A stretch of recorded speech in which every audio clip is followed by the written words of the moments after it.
સરોજ તમારા વંદો કર જોડી પ્રભુ વંદો કર જોડી ચરણે શીશ ધરાતી ચરણે શીશ ધરાતી માતા કરી નારાયણ હરભાતા દ્વિજ ગુણ તનુવારી પ્રભુ દ્વિજ ગુણ તનુવારી પામર પતિ પગુભાર પામર પતિ પગુભાર અગણિત નર નારી નિત નિત નવપમલીના કરતા નહિ પ્રભુ કરતા તીરથ ચરણે અરસઠ તીરથ ચરણે ભૂતિ ગયા કાશી પુરુષોત્તમ પ્રગટનું જે દર્શન કરશે પ્રભુ જે દર્શન કરશે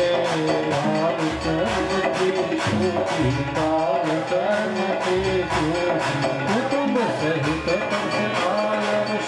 કરુણાનિધિ કરુણા ભોગી ભગવાન કરુણા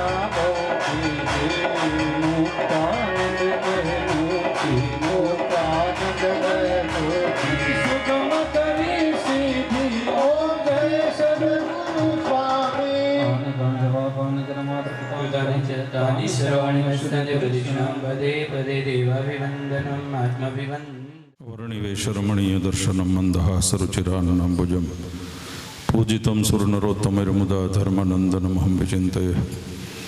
इष्टदेव परात्पर पूर्ण पुरुषोत्तम सर्वोपरि भगवान स्वामीनारायण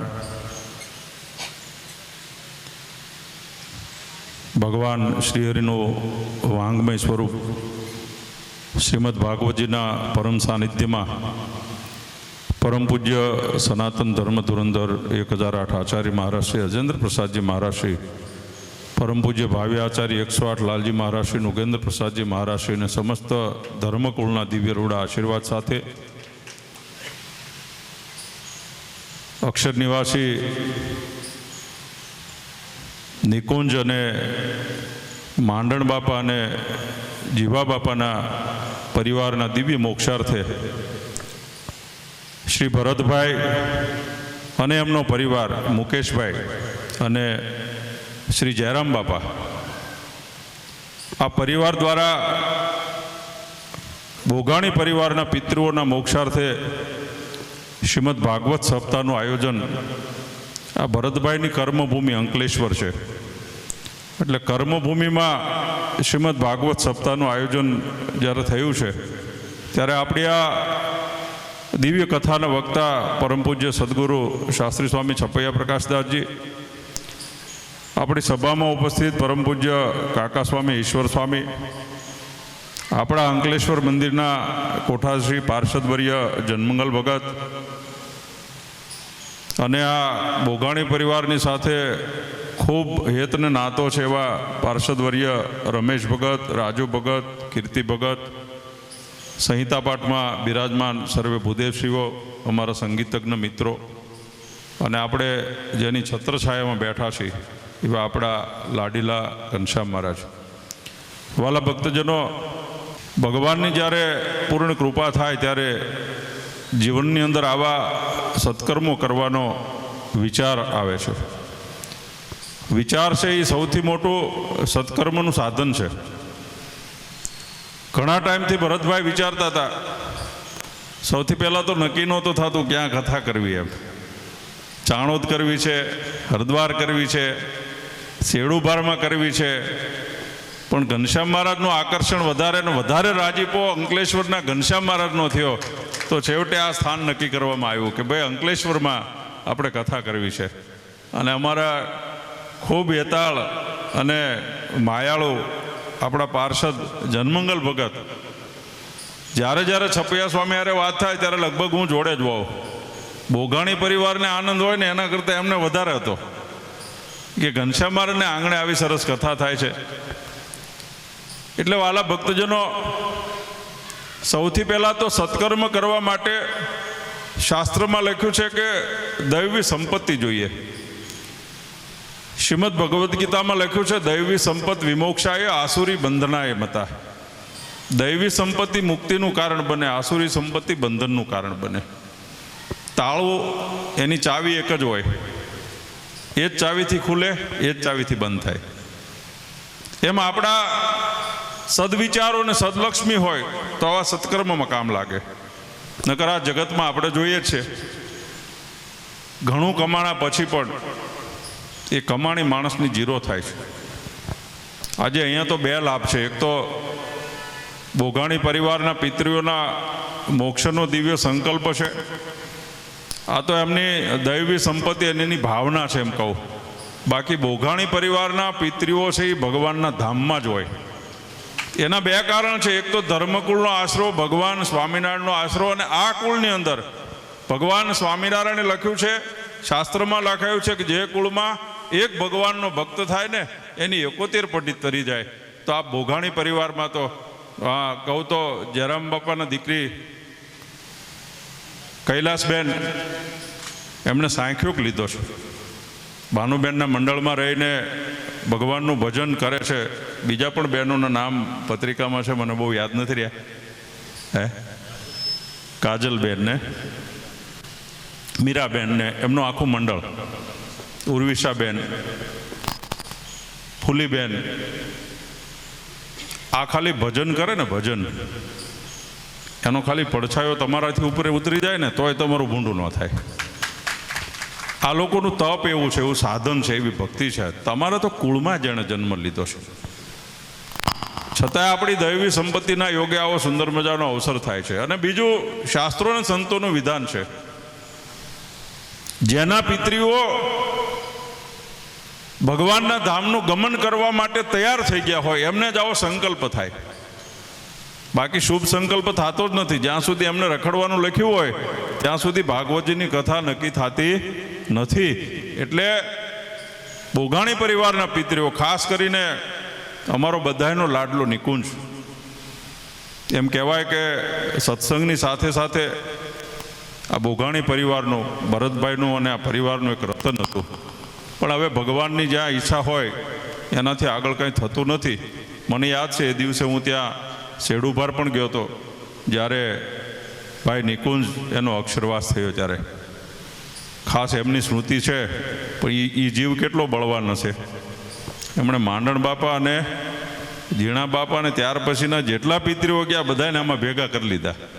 એ જીવાત્મા બળવાન કેટલો હશે કે જેમણે આવો સંકલ્પ કરાવ્યો અને આખા બોઘાણી પરિવારના પિતૃઓના મોક્ષાર્થે આવી શ્રીમદ ભાગવતજીની કથાનો આરંભ થયો છે. આજે સુંદર ઝરમર વસતા વરસદની અંદર પણ સુંદર દિવ્ય પોથયાત્રા નીકળી. જો આ ભગવાને સહકાર કર્યો કહેવાય ને આપણને, નકર સવારનો બગડાટી બોલાવે છે. તમારે આનંદ કરવો તો, નાચવું હતું, રમવું હતું, તો તમને 5-10 મિનિટ અડધો કલાક ઠાકોરજીએ ટાઈમે આપ્યો. નકર વરસાદની બગડાટી બોલી હોય તો હવે આમાં કોણ પલળવા આવે ભાઈ? એટલે આપણી સાથે ઠાકોરજી છે, ઠાકોરજીની કૃપા ઉતરી રહી છે. 7 દિવસ સુધી ભાગવતજીની કથા થવાની છે. પણ તમને કહું ને, આ કથા અમારે તો 15 દી પહેલાં ચાલુ થઈ ગઈ છે. ગઢડાથી નીકળ્યા ને ત્યારથી વિરામ ક્યાં કરવાનો છો તો અંકલેશ્વર. ગઢડાથી નીકળ્યા એટલે સીધા મુક્તિનાથ ને અયોધ્યા ને છપૈયા ને આ બધી યાત્રા કરતાં કરતાં સીધા ચિત્રકૂટ ને ચિત્રકૂટ કાલે કથાની સમાપ્તિ કરી અને મોડી રાતે અમે વડતાલ આવ્યા અને સીધા અહીંયા આવ્યા. એટલે અમારે તો 15 દિવસથી આ અંકલેશ્વર ને આ બોઘાણી પરિવારની કથા હારો ને હાર છે હો. કારણ કે જ્યાં જઈને શું થાય કે આપણે ક્યાં મહારાજના દર્શન કરી, લક્ષ્મીનારાયણ દેવના દર્શન કરી, ધર્મકુળનો આશીર્વાદનો રાજીપો લઈને નીકળ્યા છીએ ને આ બધો રાજીપો તમારા ઉપર ઠાલવીએ. આ બોઘાણી પરિવાર ને એમનો સમસ્ત પરિવાર છે, એમના ઉપર ભગવાનની બહુ મોટી કૃપા ઉતરે. હવે 7 દિવસ કથા, આજે છપૈયા સ્વામી આપણને કથાનું શ્રવણ કરાવશે. કથા વાસ્તવિકતામાં ભાગવતજીની સાંભળવી હોય તો છપૈયા સ્વામી પાસે સાંભળવાનો આગ્રહ રાખો. હું સાંભળું છું એટલા માટે કે શાસ્ત્રનો અભ્યાસ કરીને કથા કરે છે. આમાં ભાગવતજી આવશે 90%. તમારી ઊંઘ ન આવે એટલે ક્યારેક ક્યારેક ચીટીઓ ભરશે અથાણું આચાર કહે ને, જમતા જમતા ચપટી અથાણું પાપડનો કટકો ભાંગે સ્વાદ આવે. નકર આ કથા પાછું ઊંઘનું ઠેકાણું ન બની જાય. એટલે ક્યારેક ક્યારેક તમને એવી વાત કરશે, પણ મહદઅંશે એમાં શાસ્ત્રની ચર્ચા આવશે. બાકી હવે કથાઓ તમે સાંભળો છો, તમને ખ્યાલ છે કે ભાગવતજી તો ગોત્યું જડે તો જડે, બાકી જડે નહીં. બીજી જ જગતની વાતો, જગતના ઓઠા, જગતની બધી ચર્ચાઓ, અને મોટા ભાગે મોટિવેશન એ જ આવે છે કે તમે રૂપિયા કેમ કમાવો. હવે અમે એ ચાલુ કર્યું છે. તમને રૂપિયા કમાવાની જ શીખ આપી છે કે આમ કરશો તો રૂપિયાવાળા થશો, આમ કરશો તો રૂપિયાવાળા થશો. એ અમારું કામ છે. અમારું કામ છે કે તમે ધનવાળા થાવ, પણ કેવા? ભક્તિનું ધન, ધર્મનું ધન, સત્યનું ધન. તમારા જીવનની અંદર ધર્મ ઘર કરે, અને પછી જો દ્રવ્ય આવે ને તો એ સુખરૂપ થાય. એટલે વાલા ભક્તજનો, આવો સુંદર મજાનો અવસર અંકલેશ્વરને આંગણે. આમ તો આ બોઘાણી પરિવારનું આંગણું હવે 7 દિવસ છે. કોનું આંગણું છે? આ બોઘાણી પરિવારનું આંગણું છે. આ ભરતભાઈનું આંગણું છે એમ માનજો બધાય. ભગવાનનું તો છે જ, પણ સાથે સાથે આ બોઘાણી પરિવારને આંગણે સુંદર મજાનો અવસર થઈ રહ્યો છે. અને 7 દિવસ કથા સાંભળવા જ્યારે આપણે બેસવાના છીએ, ત્યારે પહેલે જ દિવસે કહું છું કે કથા સાંભળવા માટે નહીં, જીવવા માટે સાંભળજો. સ્કૂલમાં છે ને 50 વિદ્યાર્થીઓનો ક્લાસ હોય, એમાંથી એક પાસ થાય અને એક નાપાસ થાય. અડધા પાસ થાય, અડધા નાપાસ થાય. કોઈને ચડાવો પાસ થાય, કોઈ ફર્સ્ટ ક્લાસ થાય, કોઈ હાથેમાં 0 થાય. તો સાહેબે નો ભણાવ્યું હોય? તમને પૂછું, સાહેબે નો ભણાવ્યું હોય? સાહેબે ભણાવ્યું હોય ને, તમે લીધું નહીં એટલે તમે નાપાસ થયા. એમ શાસ્ત્ર આપણા જીવનમાં ઉતરે. પેલું કહેવાય છે ને કે શહેરની દીકરી ગામડામાં પરણીને આવી, અને ચોમાસાની ઋતુ, આ વરસાદ આવે એટલે મને યાદ આવ્યું. સાંજે સાસુએ વહુને કીધું, બેટા પાણીનો હાંડો નેવા નીચે મૂકી દે. હાંડા, વરસાદના પાણીની ચા સરસ થાય, દાળ જલ્દી ચડી જાય, રસોઈ સ્વાદિષ્ટ થાય. વહુએ હાંડો મૂકી દીધો. આખી રાત વરસાદ આવ્યો. અંકલેશ્વરમાં પાણી ભરાણ, એટલો વરસાદ આવ્યો. સવારે સાસુએ વહુને કીધું, બેટા પાણીનો હાંડો લેતી આવી. વહુ હાંડો લઈને આવી, પણ ખાલી હાંડો, એક ટીપુય પાણી નહીં. એટલે સાસુએ કીધું, બેટા પાણીનો હાંડો નેવા નીચે નહોતો મૂકે. એને એમ કે શહેરમાંથી આવે ને નેવાની ખબર જ નહીં હોય. ના, નેવા નીચે મૂક્યો. મૂક બેટા. કેવી રીતે મૂક્યો?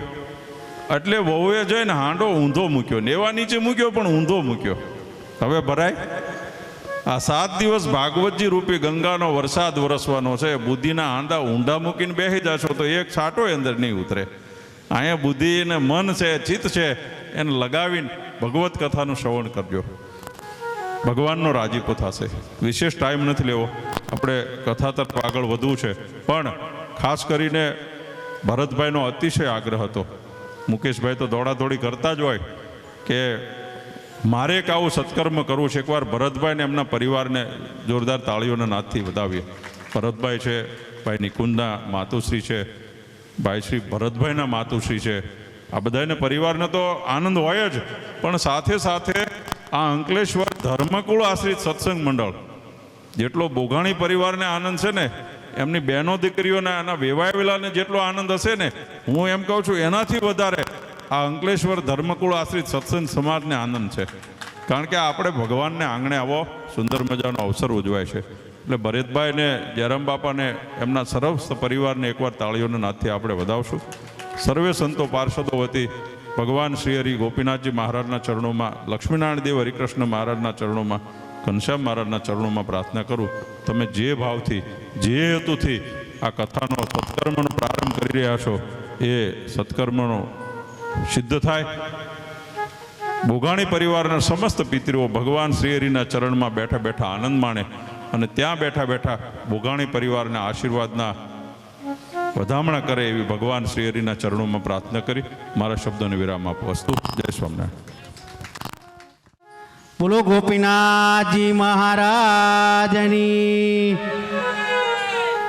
ઈષ્ટદેવ ભગવાન શ્રી સ્વામિનારાયણ તેમજ અહીંયા અંકલેશ્વર મંદિરમાં બિરાજતા એવા બાળ પ્રભુ શ્રી ઘનશ્યામ મહારાજ, વ્યાસસને આરૂઢ એવા શાસ્ત્રી સ્વામી ચપૈયા પ્રકાશદાસજી, આપણને હમણાં સરસ મજાના આશીર્વાદ આપ્યા એવા ગઢપુર મંદિરના કોઠારી સ્વામી ઘનશ્યામ વલ્લભદાસજી, સ્વામી ઈશ્વર પ્રસાદ દાસજી, તેમજ અહીંયા કોઠારી તરીકે મંદિરમાં સેવા બજાવતા એવા પાર્ષદ જનમંગલ ભગત, સંહિતામાં બેઠેલા એવા તમામ ભૂદેવો, પિતૃઓ પાછળ જે સંહિતાઓ બેસાડી છે એ ભૂદેવો, સમસ્ત ભોગાણી પરિવારને આમંત્રિત કરેલા એવા બહાર ગામથી અને અહીંયા પધારેલા સમસ્ત સત્સંગીઓ અને હરિભક્તો અને બહેનો, અને ગઢડાથી પધારેલા એવા સાંખ્યોગી બેન કાયમની માટે શેડુભારમાં સત્સંગને કથા વાર્તા કરતા હોય છે. સાંખ્યોગી ભાનુબેન, ફૂલીબેન, કૈલાસબેન, પૂર્વિશાબેન, સમસ્ત મંડળ. બીજું વિશેષ તો ખાસ આપણે જે ભોગાણી પરિવારના પિતૃઓની પાછળ જે કથાઓ કરી રહ્યા છો એ મહારાજને પ્રાર્થના કરી બધાય પિતૃઓ આવી બધાને સમસ્ત પરિવારને આશીર્વાદ એવા ખૂબ રૂડા આશીર્વાદ આપે ને ખૂબ સત્સંગમાં આગળ ને આગળ વધો અને ભગવાન શ્રી ગોપીનાથજી મહારાજ બધાય માટે કૃપા કરે અને બધાય ધંધા બિઝનેસમાં ખૂબ આગળ વધો અને જ્યારે સમય મળે ત્યારે ફેક્ટરીએ જાઓ કે કાંઈ કામ ધંધાએ જાઓ એ પહેલાં દેવ દર્શન કરી અને ભગવાનને પ્રાર્થના કરી જાઓ એવી મહારાજના ચરણોમાં પ્રાર્થના કરી. વિશેષ આપણે કથાનું શ્રવણ કરવાનું છે. 2 ટાઈમ કથા છે, બપોરે 3:30 અને સાંજે 6:30 અને સાંજે 8:30 થી 11 છે ને સપૈયા. હા, એટલે મને હરિદ્વાર ભરતભાઈ મળ્યા હતા. હું ઋષિકેશ જ્યારે હતો ને ત્યારે ગંગા કિનારે બધી વાત થઈ હતી અમારે કે આવી રીતે આયોજન છે. પણ મેં કીધું મા ગંગા મૈયાના ચરણોમાં પ્રાર્થના કરી તમારે જે સંકલ્પ છે એ વહેલા પૂરો થાય. ત્યાં 2 મહિનામાં, 1.5 મહિના પહેલાં ભેગા થયા હતા આપણે, 3 મહિના પહેલાં ત્યાં આપણું આ કથાનું ભાગવત રૂપી ગંગારૂપી કથા ઘરે બેઠા આવી છે. ને આપણે એવું જ માનજો શેડુભારમાં બેઠા છીએ. ક્યાં બેઠા છો? બસ ને બસ ખાસ કથા સાંભળજો. બીજું વિશેષમાં ગોપીનાથજી મહારાજના ચરણોમાં પ્રાર્થના કરીશ બધાય સમસ્ત પિતૃઓને મહારાજ સુખ શરણનું સુખ આપે અને બધા વડીલોને મહારાજ ખૂબ ભજન ભક્તિનું સુખ આપે એવી ચરણોમાં પ્રાર્થના અસ્તુ. જય સ્વામિનારાયણ. કૃષ્ણ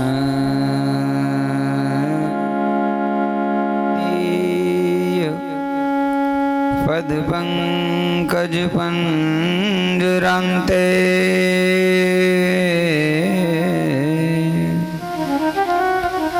અદ્યૈવ મે વિશતુ માનસ રાજહંસ પ્રાણ પ્રયાણ સમયે કફવાત પિત્તે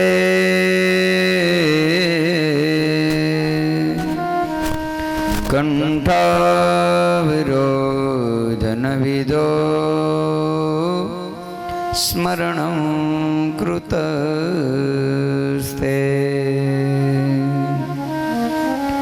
નારાયણં નમસ્કૃત્ય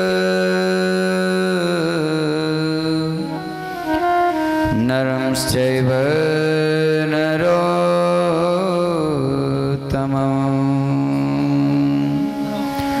દેવીં સરસ્વતીં વ્યાસં તતો જયમુદીરયે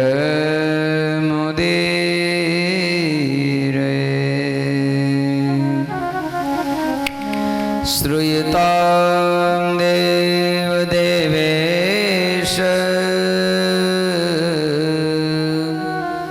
સ્વામિનારાયણ પ્રભુ ત્વદીયેનાવધાનેન કથયિષ્યે શુભા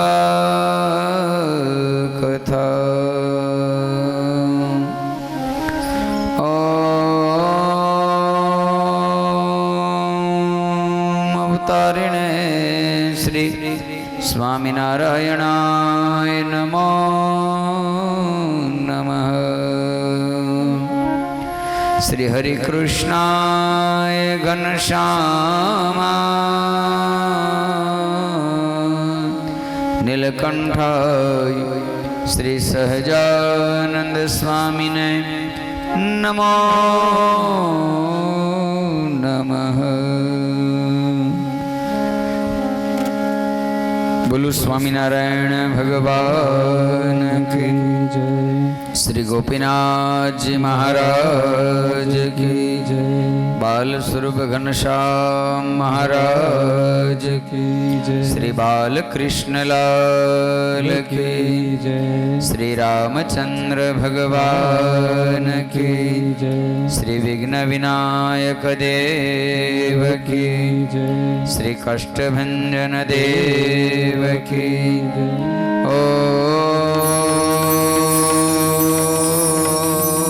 નમઃ પાર્વતી પતય હર હર મહાદેવ.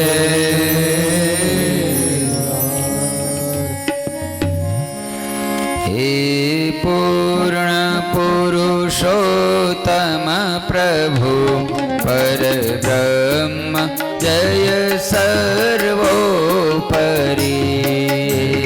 પૂર્ણ પુરુષોત્તમ પ્રભુ જય સર્વોપરી. સુખ કંદ સહજાનંદજી કમનીય મૂર્તિ માધુરી. સુખ કાંદ સહજાનંદજી કમની મૂર્તિ માધુરી. હે અખિલ વિશ્વા ધાર તનુ સાકાર તેજો મયમઃ. હે અખિલ વિશ્વાધાર તનુ સાકાર તેજો મયમઃ. અગણિત બ્રહ્માંડો યુડે તવ ધામ અક્ષરમાય હોય. પૂર્ણ પુરુષોત્તમ પ્રભુ પરબ્રહ્મ જય સર્વોપરી.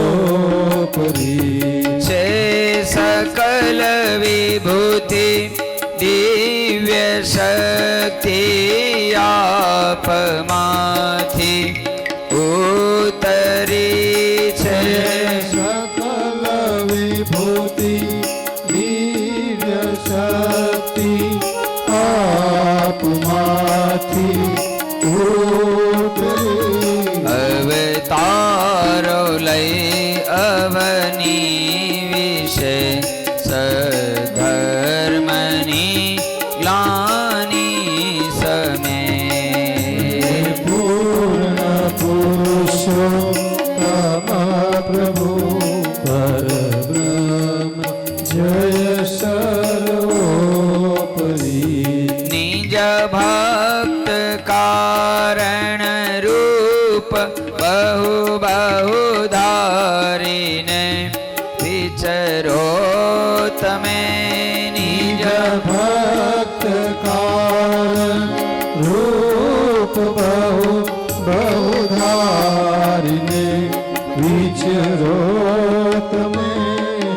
ઉત્થાપી મૂળ ધર્મના સધર્મ સ્થાપ્યો છે તમે. પૂર્ણ પુરુષો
કૃષ્ણલાલ કી જય. ઈષ્ટદેવ ભગવાન સ્વામિનારાયણ મહાપ્રભુની પૂર્ણ કૃપાથી વિશેષ કરીને આજે બોઘાણી પરિવાર ખૂબ ભાગ્યશાળી થયો છે કે પ્રારંભના પ્રથમ દિવસે સંતોનું પણ આગમન છે, સાથે સાંખ્યોગી બહેનો પણ ઉપસ્થિત છે અને સૌથી વધારે આજે સવારે વડતાલથી જ્યારે નીકળ્યા, છેલ્લે જ્યારે લાલજી મહારાજને મળવા ગયો ત્યારે લાલજી મહારાજે યાદ કર્યું. કાલે સાંજે અમે મળીને છૂટા પડ્યા ત્યારે પાછું કે હું અંકલેશ્વર આવી જઈશ.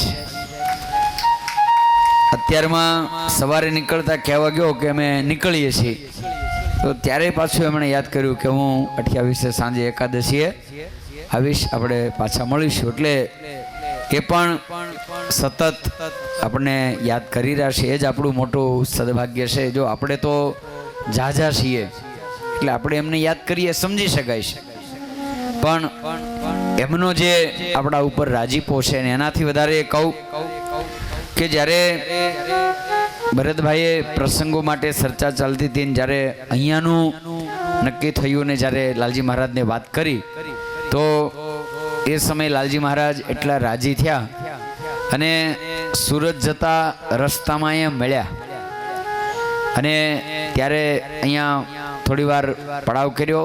પ્રથમ ભરતભાઈને મળ્યા અને પછી બધા હરિભક્તો મળવા આવ્યા, એને પાછી બધાને વાત કરી. થોડા દીમાં આપણે પાછો પ્રસંગ આવે છે, કારણ કે ધર્મકુળનો વિશેષ રાજીપો એટલે અહીંયા ઉતરતો હતો કે અહીંયા સરસ મજાનું આપણા ઠાકોરજીનું મંદિર જ્યારે તૈયાર થઈ રહ્યું છે ત્યારે સ્વાભાવિક અહીંયા જો 5-7 દિવસ સત્સંગ થાય. આમ તો ભગતજી રોજ સત્સંગ કરે છે, પણ એ સત્સંગમાં જેટલા આવે છે એટલા જ આવે. પણ આ આયોજન એવું હોય કે જેમાં સ્વાભાવિક એકાબીજાને નાતો જોડાયેલો હોય, સંબંધો જોડાયેલા હોય, એટલે બધાને એની અંદર આવવાની પ્રેરણા મળે કે ભાઈ ચાલો સ્પેશિયલ કથા છે. અને આમ પાછું આપણે કેવું હોય કે આપણે એવું માનીએ કે ભગત એ તો રોજ અહીંયા જ રહે છે. એટલે હમણાં અમે જો એમ કહીએ કે હવે અમે અહીંયા જ છીએ તો ઠોક તો વાંધો નહીં, જાહુ નિરાતે મળશું, હું ઉતાવળ છે. પણ એમ થાય કે માત્ર 7 દિવસ આવ્યા છે પછી નથી મળવાના, તો સેજે સેજે આપણને એમ થાય કે આવો દિવ્ય લાભ લઈએ. અને આજે અંકલેશ્વર મુકામે સત્સંગમાં આવ્યા પછી પહેલાં વહેલા આવવાનું થયું. જો અંકલેશ્વર સત્સંગમાં આજે પહેલાં વહેલા આવ્યા અને અહીંયા આવ્યા એટલે વિષ્ણુભાઈનો ફોન આવ્યો, કારણ કે લગભગ 10 વર્ષ પહેલાં વિષ્ણુભાઈએ એનો નંબર મને સેવ કરાવેલો અને એણે મને કીધેલું મારે તમને ગમે થાય અંકલેશ્વર લઈ જવા છે અને અંકલેશ્વર આપણે 4-5 દિવસ કથા કરવી છે. મેં તો કાંઈ વાંધો નહીં, કરશું.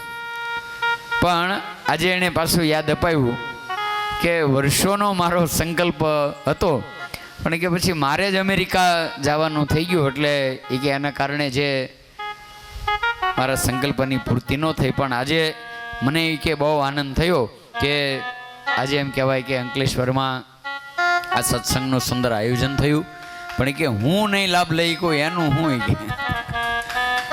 એટલે મેં કે ખાસ એટલે ફોન કર્યો કે તમે અંકલેશ્વર ગયા અને મને લાભ નહીં મળે. એટલે મેં કીધું ના વાત થઈ છે કે સાંજે મેં કીધું અડધો લાભ આપશું, કે અહીંથી લાઈવ કરશું એટલે તમે ત્યાં બેઠા બેઠા લાભ લેજો. ભગવાનની બહુ મોટી કૃપા થાય ત્યારે આ બધા સંકલ્પો સાકાર થતા હોય છે. સંકલ્પ તો બહુ બધા લોકોના હૃદયમાં હોય કે આપણા જીવન દરમિયાન આપણે આવું એકાદું સત્કર્મ કરીએ, સારું કાર્ય કરીએ. અને સ્વાભાવિક રીતે આવા સત્કર્મો થતા હોય ત્યારે બધાની ભાવના હોય. જો આપણે અહીંનું નક્કી કર્યું ને પછી ધૂનમાં આપણા સેડુભારના કોઠારીની બધા મળ્યા મને, એટલે મને કહે તમે ભરતભાઈને કહો અને એ કે સેડુભારમાં જે જોઈ બધી એમ વ્યવસ્થા કરી દઈ, આખો સત્સંગ સમાજ એમની હારે, પણ એ કે આપણે સેડુભારમાં કરો. એટલે મેં કીધું, પછી મેં ભરતભાઈને ફોન કર્યો. મેં કીધું, ભાઈ કોઠારીને બધાએ આવો મત છે ને અત્યારે અહીંયા આવ્યા છે ને મારી હારે છે, બોલો શું કરવું? એટલે કે પણ ના, અત્યારે અમારે થોડું નાના પાયે કરવું છે, એટલે જ્યાં મારી કર્મભૂમિ છે અહીંયા મારા બધા સ્નેહી મિત્રો બધા હોય એ બધાને લાભ મળે, એટલે અત્યારે આપણે અહીંયા કરવું છે. એટલે પછી મેં કોઠારીને કીધું, મેં કીધું હવે ભરતભાઈનું નહીં, આપણે આપણું અલગ કરજો. અત્યારે અંકલેશ્વરના ઘનશ્યામ મહારાજ પૂજ્ય કોઠારી સ્વામી કીધું ને કે ઘનશ્યામ મહારાજનો ભાવ જાજો હશે અને ધર્મકુળનો પણ ઢાળ એવો હતો કે અંકલેશ્વરમાં થાય તો અહીંયાના સત્સંગને થોડું 7 દિવસ પોષણ મળે, જેના કારણે આજથી 7 દિવસ સુધી આપણે ભાગવતજીને જ્યારે શ્રવણ કરવું છે.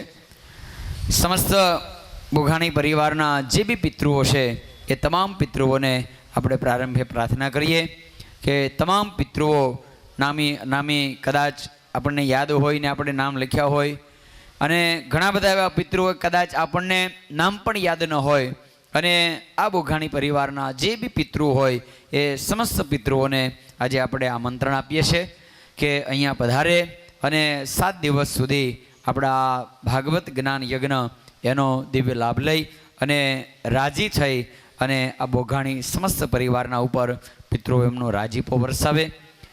સાથે સાથે એ પણ બતાવું કે આપણે જે, એટલે કે હું જે અહીંયાથી કહેવાનો છું એ ભાગવતના માધ્યમે કરી અને આ ભાગવત આપણા ગ્રંથો, આપણી સનાતન સંસ્કૃતિ એના માધ્યમે કરીને અત્યારે આપણા જીવનમાં શું ઉપયોગી છે કે આ કથાઓ જે મોટા ભાગે લીલાઓ તો તમે બધા જાણતા હો, પણ એ લીલા આપણા જીવન માટે શું ઉપદેશ આપે છે, આપણા જીવનમાં એ પ્રમાણે વર્તન કરવાથી કેમ સુખી થવાય, આપણે એ સમજવાનો પ્રયાસ કરશું.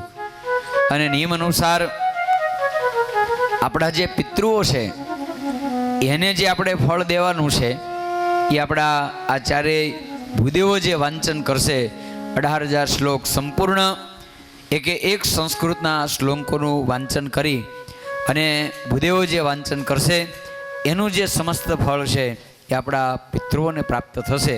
એટલે અમે વહેંચણી કરી લઈએ છીએ. હું જે કાંઈ કહું એ તમારા માટે છે, અને આપણા તમામ પિતૃઓને જે ફળ દેવાનું છે એ આચાર્ય ભૂદેવો આપશે. એટલે આપણા તમામ પિતૃઓને રાજી કરવાની જવાબદારી ભૂદેવો જનકદાદા તમારી છે, બરોબર?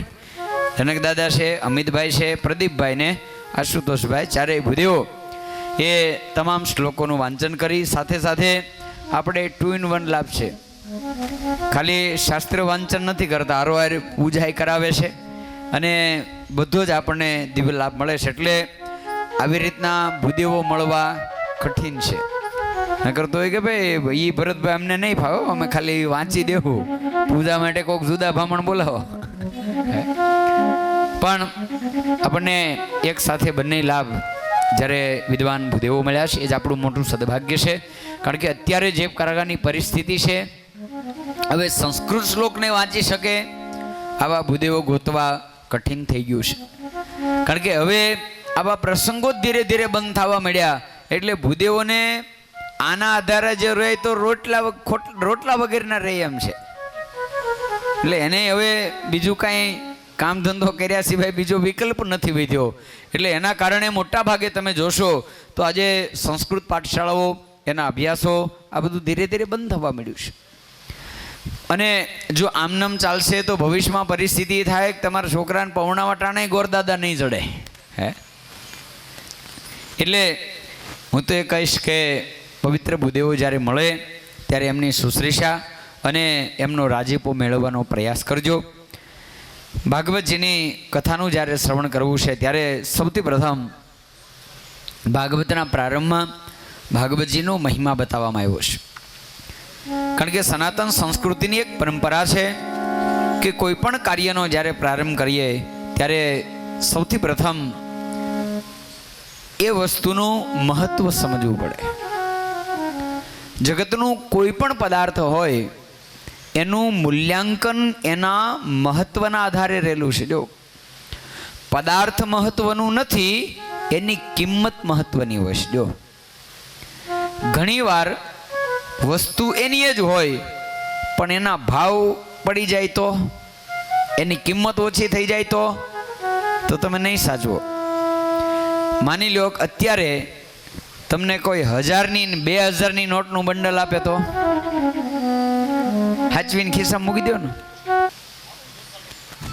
એટલે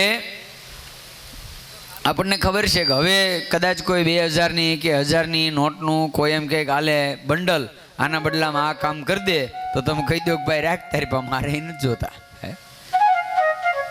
નહીતર એના એ જ 2000નું બંડલ અમુક સમય પહેલા તમને કોઈ ધર્યું હોત અને કીધું હોય કાલે આ તને આપું, જા 5 કલાક મારા ખેતરમાં ખેડી આવી, તો તમે હોશે જાત. પણ હવે કોઈ આપીને એમ કે આ કરતો, તો હવે આપણે એનો સ્વીકાર ન કરીએ, કારણ કે એની કિંમત છે એ સમાપ્ત થઈ ગઈ. એમ કોઈ પણ વસ્તુ પદાર્થ હોય એની કિંમતની મહત્તા હોય છે. આપણે એને સાચવીએ ત્યાં સુધી કે આપણને જ્યાં સુધી એની કિંમતની ખબર હોય છે. એમ આ ગ્રંથ જ્યારે સાંભળવો છે તો આપણે જ્યારે સ્વાભાવિક રીતે કળિયુગના માણસો છીએ તો આપણે એ વિચારીએ કે માનો કે 7 દિવસ સુધી કદાચ માનો રાતે કામ ન હોય પણ અડધો દી તો પાડવાનો ને. તો તમે વિચારો કે ભાઈ કારણ વગરનો હું મારો અડધો દી હું કામ પાડું? 7 દિવસ સુધી હું મારો કામ ધંધો બંધ કરીને આવું તો હાથમાં દાડે મન શું મળશે? ભરતભાઈ કાંઈ એક હીરો લાવ્યા છે? હે દિનેશભાઈ કાંઈ આયોજન કર્યું છે મળીને બે? હે કે જેટલા સાંભળવા આવે એ બધાને એક હોનાની લગડી છેલ્લે દાડે આપશું? હે તો હવે વિચારે કે ભાઈ હાલો કાંઈ વાંધો નહીં, ભલે આપણે 7 દાડા ધંધો બંધ રહે, ભલે બંધ રહે, કાંઈ વાંધો નહીં એમ. તો 7 દિવસ સુધી આપણે માનો કે આપણો સમય કાઢી અને ભગવાનના ચરિત્ર સાંભળશું, ભાગવતને સાંભળશું, તો આપણને મળશે શું? એ મહિમા જો નહીં જાણ્યો હોય તો પછી શું થશે? કાંઈ વાંધો નહીં, તો શરૂ થઈ ગઈ ને, વક્તાને કહી દીધું છે તો વાંચ્યા કરશે. હે આપણે છેલ્લે સમાપ્તિમાં આટલી તાણે પોગીને હાથ અડાડી દેવું. હે તો આપણે આપણો પૂરેપૂરો સમય આપી શકશું નહીં.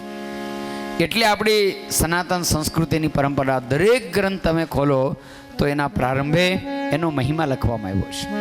તો ભાગવતજીના પ્રારંભમાં જે મહાત્માના અધ્યાયો છે એ મૂળ ભાગવતના નથી, એ અન્ય પુરાણમાંથી લાવીને અહીંયા મૂકવામાં આવ્યા છે. પણ ભાગવતના પ્રારંભે પ્રથમ આ મહાત્મા વાંચવામાં આવે છે કે જેથી કરીને આપણને ખ્યાલ આવે કે જે ગ્રંથને આપણે 7 દિવસ સાંભળવો એનાથી શું મળશે, એનું શું મહત્વ છે, અને શાસ્ત્રોમાં એના માટે શું મહિમા બતાવવામાં આવ્યો છે. પણ સાથે બીજું એ પણ કહું કે આજથી 7 દિવસ સુધી આપણે જ્યારે ભાગવત સાંભળવું છે, હું વક્તા બનીને નથી આવ્યો. આ બોઘાણી પરિવાર કે અંકલેશ્વરનો સત્સંગ સમાજ, અમે ભગવાન સ્વામિનારાયણના સાધુ છીએ અને તમે ભગવાન સ્વામિનારાયણના હરિભગત છો, એટલે અમે ને તમે આત્માના હગા છીએ. શું છે? એટલે આપણે હારે મળી અને ભાગવતને સમજવાનો પ્રયાસ કરવાનો છે, કારણ કે હજી હું ભાગવતનો વક્તા થાવ એવડો થયો નથી હજી હું. એટલે આપણે સાથે મળીને ભાગવતને સમજવાનો પ્રયાસ કરશું. પણ એમાં હારે મળીને કરવાનો અર્થ એ છે કે હું એકલો પૂરું નહીં કરી શકું, તમારે પૂરો સપોર્ટ દેવો પડશે. તો તમે કહેશો કે આમાં અમે શું સપોર્ટ દેવું? તમે ને અમે બે હારે બોલશું તો હંભળા હે કોનું?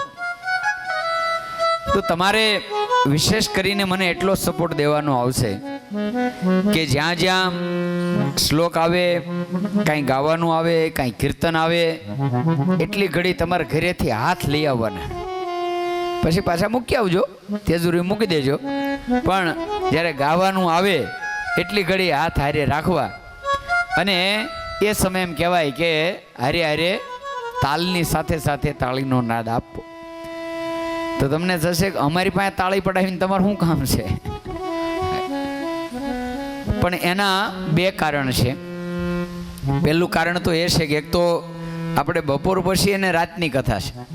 હજી બપોર પછી બહુ વાંધો નહીં આવે, પણ રાતના સેશનમાં મોટો પ્રશ્ન એ આવશે કે લગભગ બધા ઝોલે ચડશો, અને તમે ઝોલે ચડો એટલે પછી મારે નકરું તમને જગાડવા હાલડા ગાવા કે કથા કરવી. એટલે એ સમય દરમિયાન થોડું થોડું આપણે કાંઈ ગાઈએ તો તમે જો તાળીનો નાદ કરો તો ઊંઘ આવી હોય તો આગા પાછી થોડીક થઈ જાય એમ.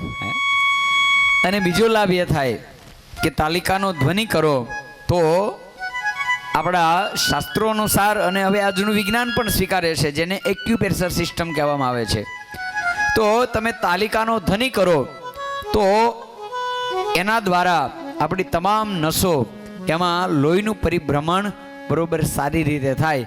એટલે આ એક પ્રકારની એક્સરસાઇઝ છે. શું ડોક્ટરો ઘણા બધાને આ એક્સરસાઇઝ આપે છે, પણ આ એક્સરસાઇઝ એવી છે કે ઘરે બેઠા બેઠા તમને વિચાર થયો કે લાઈ તાળી પાડું ને સોફા ઉપર બેહીને શરૂ કરો તો, અથવા તો બજારે નીકળ્યા અને તમને વિચાર તો ડોક્ટરે કીધું રોજ કલાક 2 કલાક તાળી વગાડવી, આમ ઊભી બજારે વગાડતા નીકળજો. લ્યો કેમ થાય? ભગવાનનું મંદિર અને સત્સંગ એવું માધ્યમ છે કે વગર ડોક્ટરના કીધે આપણે અહીં તાલિકાનો ધ્વનિ કરી શકીએ. આપણી સનાતન સંસ્કૃતિની આ પરંપરા છે કે ડોક્ટર કે એના પહેલાં જ આપણને આ કહેવામાં આવ્યું કે એ પ્રમાણે જો આપણે અનુકરણ કરીએ તો ઓટોમેટિક આપણા શરીરને લાભ પ્રાપ્ત થાય. એટલે ખાસ જ્યારે ગાવાનું આવે ત્યારે બધાએ હાથ હારે રાખજો. આજે ભાગવતજીના પ્રારંભે મહાત્મા ભાગની અંદર સૌથી પ્રથમ મંગલાચરણ કરવામાં આવ્યું છે. સચ્ચિદાનંદ રૂપાય વિશ્વોત્પત્યાદિ હેતવે સચ્ચિદાનંદ રૂપાય વિશ્વોત્પત્યાદિ તાપત્રય વિનાશાય શ્રી કૃષ્ણાય વયં નુમઃ. વિનાશાય શ્રી કૃષ્ણાય વયં નમઃ. શ્રી કૃષ્ણાય વયં નુમઃ. શ્રી કૃષ્ણાય વયં નમઃ. ભાગવતજીના પ્રારંભે પ્રથમ મંગલાચરણમાં ભગવાનનો પરિચય આપ્યો છે. પ્રારંભ ભગવાનના પરિચયથી કરવામાં આવ્યો છે કે સૌથી પહેલું કે ભગવાનનું સ્વરૂપ કેવું છે, ભગવાન શું કાર્ય કરે છે અને ભગવાનનો સ્વભાવ કેવો છે. જગતમાં પણ તમને કોઈ જીવ જ્યારે મળે ત્યારે એનો પરિચય પણ 3 જ પ્રકારે થાય છે. જેમાં સૌથી પહેલો પરિચય જેને સ્વરૂપ પરિચય, એટલે તમે પહેલી વાર કોઈને મળો, પહેલી જ વાર તમારી સામે કોઈ જીવ આવે એટલે પહેલો પરિચય તમારા મગજમાં કયો આવે? એના રૂપનો. તમે જોવો એટલે ખબર પડે કે નાના છે, મોટા છે, બાળક છે, વૃદ્ધ છે, વડીલ છે, કાળા છે, ધોળા છે, એના રૂપનો પરિચય થાય. પછી એની સાથે વાત કરો એટલે એના કાર્યનો પરિચય થાય. ભાગ્યે બિઝનેસ શું કરે, ધંધો શું કરે, ક્યાં રહે છે, એટલે બીજો પરિચય કાર્ય પરિચય. અને પછી વધારે જો સાથે નિવાસ કરો તો ત્રીજો પરિચય થાય જેને સ્વભાવ પરિચય કહેવાય છે. પણ એવું કહેવાય છે કે આ પરિચય અઘરો છે. ઘણીવાર 60 વર્ષ હારે રહ્યા પછી પણ સ્વભાવ પરિચય થતો નથી. લગ્નના જીવનના 60 વર્ષ પછી તે બાબા ડોહી બાંધે ત્યારે એમ કે તમને આવા નહોતા જાણ્યા લે, તો એનો અર્થ થયો કે આટલા વર્ષમાં તમે એનો સ્વભાવ ઓળખી ગયા નહીં. આજે ભગવાનનો અહીંયા 3 રીતે પરિચય આપ્યો કે સૌથી પહેલું તો ભગવાનનું સ્વરૂપ કેવું છે? સચ્ચિદાનંદ રૂપાય, સત્ય સ્વરૂપ છે અને ચિત્તને આનંદ આપનારું છે. અહીંયા ભગવાનનો પરિચય એવો ના આપ્યો કે ભગવાન કાળા છે, ધોળા છે, લાંબા છે, ટૂંકા છે. કેવા છે? તો સૌથી પહેલું સત એટલે કે સત્ય સ્વરૂપ છે. તો આપણને એમ થશે કે આપણું રૂપ સત્ય સ્વરૂપ નથી. કારણ કે આપણા રૂપમાં પરિવર્તન થાય છે અને પરમાત્માનું રૂપ સત્ય સ્વરૂપ એટલે છે સત્યને કહેવાય જે પરિવર્તિત ન થાય. સત્ય સદાને માટે સત્ય જ રહે, એમાં કાંઈ ફેરફાર થાય નહીં. તો ભગવાનનું રૂપ પણ સદાને માટે સત્ય સ્વરૂપ છે, એમાં પરિવર્તન થતું નથી. એટલે ભગવાનનું રૂપ સત્ય સ્વરૂપ છે અને આપણું અસત્ય સ્વરૂપ છે. એટલા માટે કારણ કે આપણા રૂપમાં રોજ પરિવર્તન થાય છે. તમે 10 વર્ષ પહેલાનો તમારો ફોટો જુઓ એટલે તરત તમને ખબર પડે કે હા હું એટલો બધો બદલાઈ ગયો લ્યો. એમાંય કોઈની પાસે જૂનો બાળપણનો ફોટો મળી જાય તો તમને એમ થાય કે ઓહો તે દી હું કેવો હતો અને અત્યારે હું કેવડો મોટો થઈ ગયો. પણ ભગવાનની વિશેષતા એ છે કે આપણે કઈ તારીખે કેટલા વાગ્યે મોટા થયા એ કોઈ કહી શકે? આપણા રૂપમાં કયા સમયે પરિવર્તન આવ્યું એ આપણને નથી ખબર. ખાલી વર્ષોનો અંતર જાય ત્યારે ખબર પડે કે હા હવે આટલું પરિવર્તન થઈ ગયું.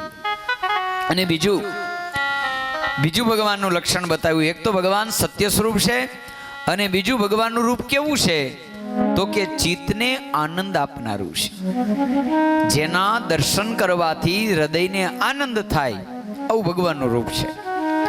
પછી અહીંયા રૂપની કોઈ પરિકલ્પના નથી કરી કે ભગવાન આવા છે આવા છે આવા છે. માણસ હોય તો એનું રૂપ આખું વર્ણન કરે, પણ પરમાત્માના રૂપ માટે એક જ વાક્યમાં બતાવ્યું. ભગવાન કેવા તો જેના દર્શન કરવાથી તમારા ચિત્તને આનંદ થાય. એટલે પહેલી વાત અહીંયા એ બતાવવામાં આવી કે નહીતર માની લો કે અહીંયા જો એવું બતાવ્યું હોત કે ભાઈ ભગવાન કોણ, તો કે જેના હાથમાં ધનુષ બાણ હોય, કાં તો કે જેના હાથમાં બંસરી હોય, કાં તો કે હાથમાં ગદા હોય, કાં તો કે હાથમાં તલવાર હોય, આ પ્રકારના વસ્ત્રો પહેર્યા હોય, માથે મુકુટ પહેર્યો હોય, તો તરત તમે નક્કી કરો કે નહીં આ તો આ ભગવાનની જ વાત છે. તો અહીંયા બતાવ્યું જેના દર્શન માત્રથી ચિત્તને આનંદ થાય આવું ભગવાનનું રૂપ છે. એટલે બધા ભગવાન આવી ગયા કે નહીં? તો બીજો પ્રશ્ન એ થાય કે આપણું કેમ?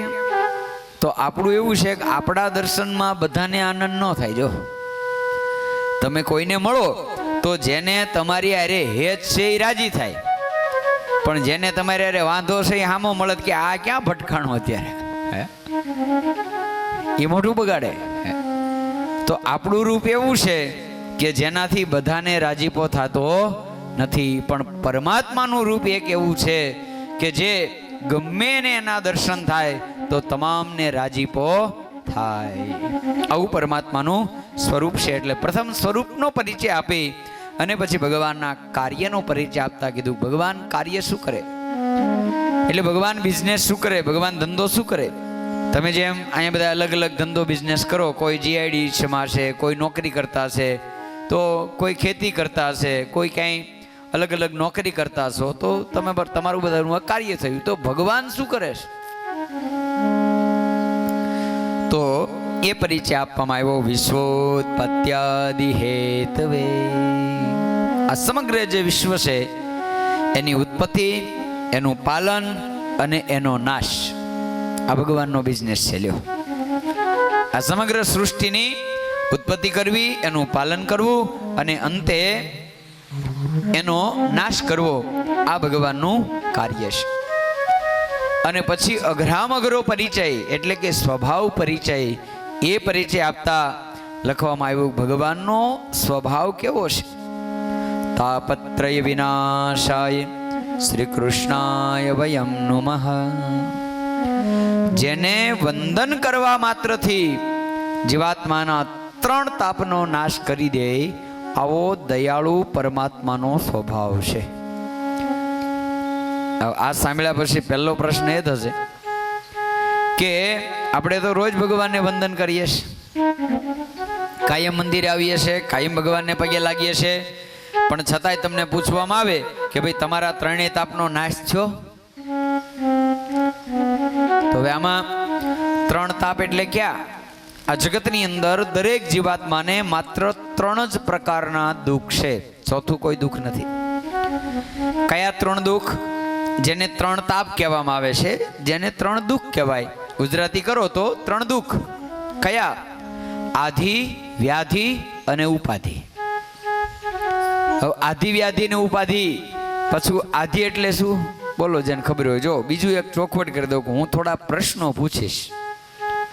હવે મારી હારી ટેવ ગણો, ખોટી ગણો, જે ગણો એ, પણ થોડા પ્રશ્ન પૂછીશ. એટલે પૂછીશ કે જો તમને ખબર હોય તો એના વિવેચનમાં મારે સમય બગાડવો નહીં. ન ખબર હોય અને હું કહું તો એ સાર્થક છે. માની લો જો તમને ખબર હોય તો આ પાડવી, ન ખબર હોય તો ના પાડવી. હું પૂછું શું કામ? તમારી પરીક્ષા કરવા નહીં. કે માની લો કે કાયમ તમે સત્સંગને બધું સાંભળતા હો, હવે એની એ જ વાત હું કહું તો તમને એમ થાય કે આ ઈ તો અમને ખબર છે. તો એની જગ્યાએ હું એવું ઈચ્છું પહેલો વહેલો જ્યારે અહીંયા આવ્યો છું ત્યારે તમને એ આપું કે જે તમારી પાસે ન હોય. તો એ મને ક્યારે ખબર પડે? હવે આમ તો હું કાંઈ પૂછવા નહીં આવું ને એવો કાંઈ એવો ટાઈમ નથી કે આપણે ભેગા બેહીને હું બધું પૂછું.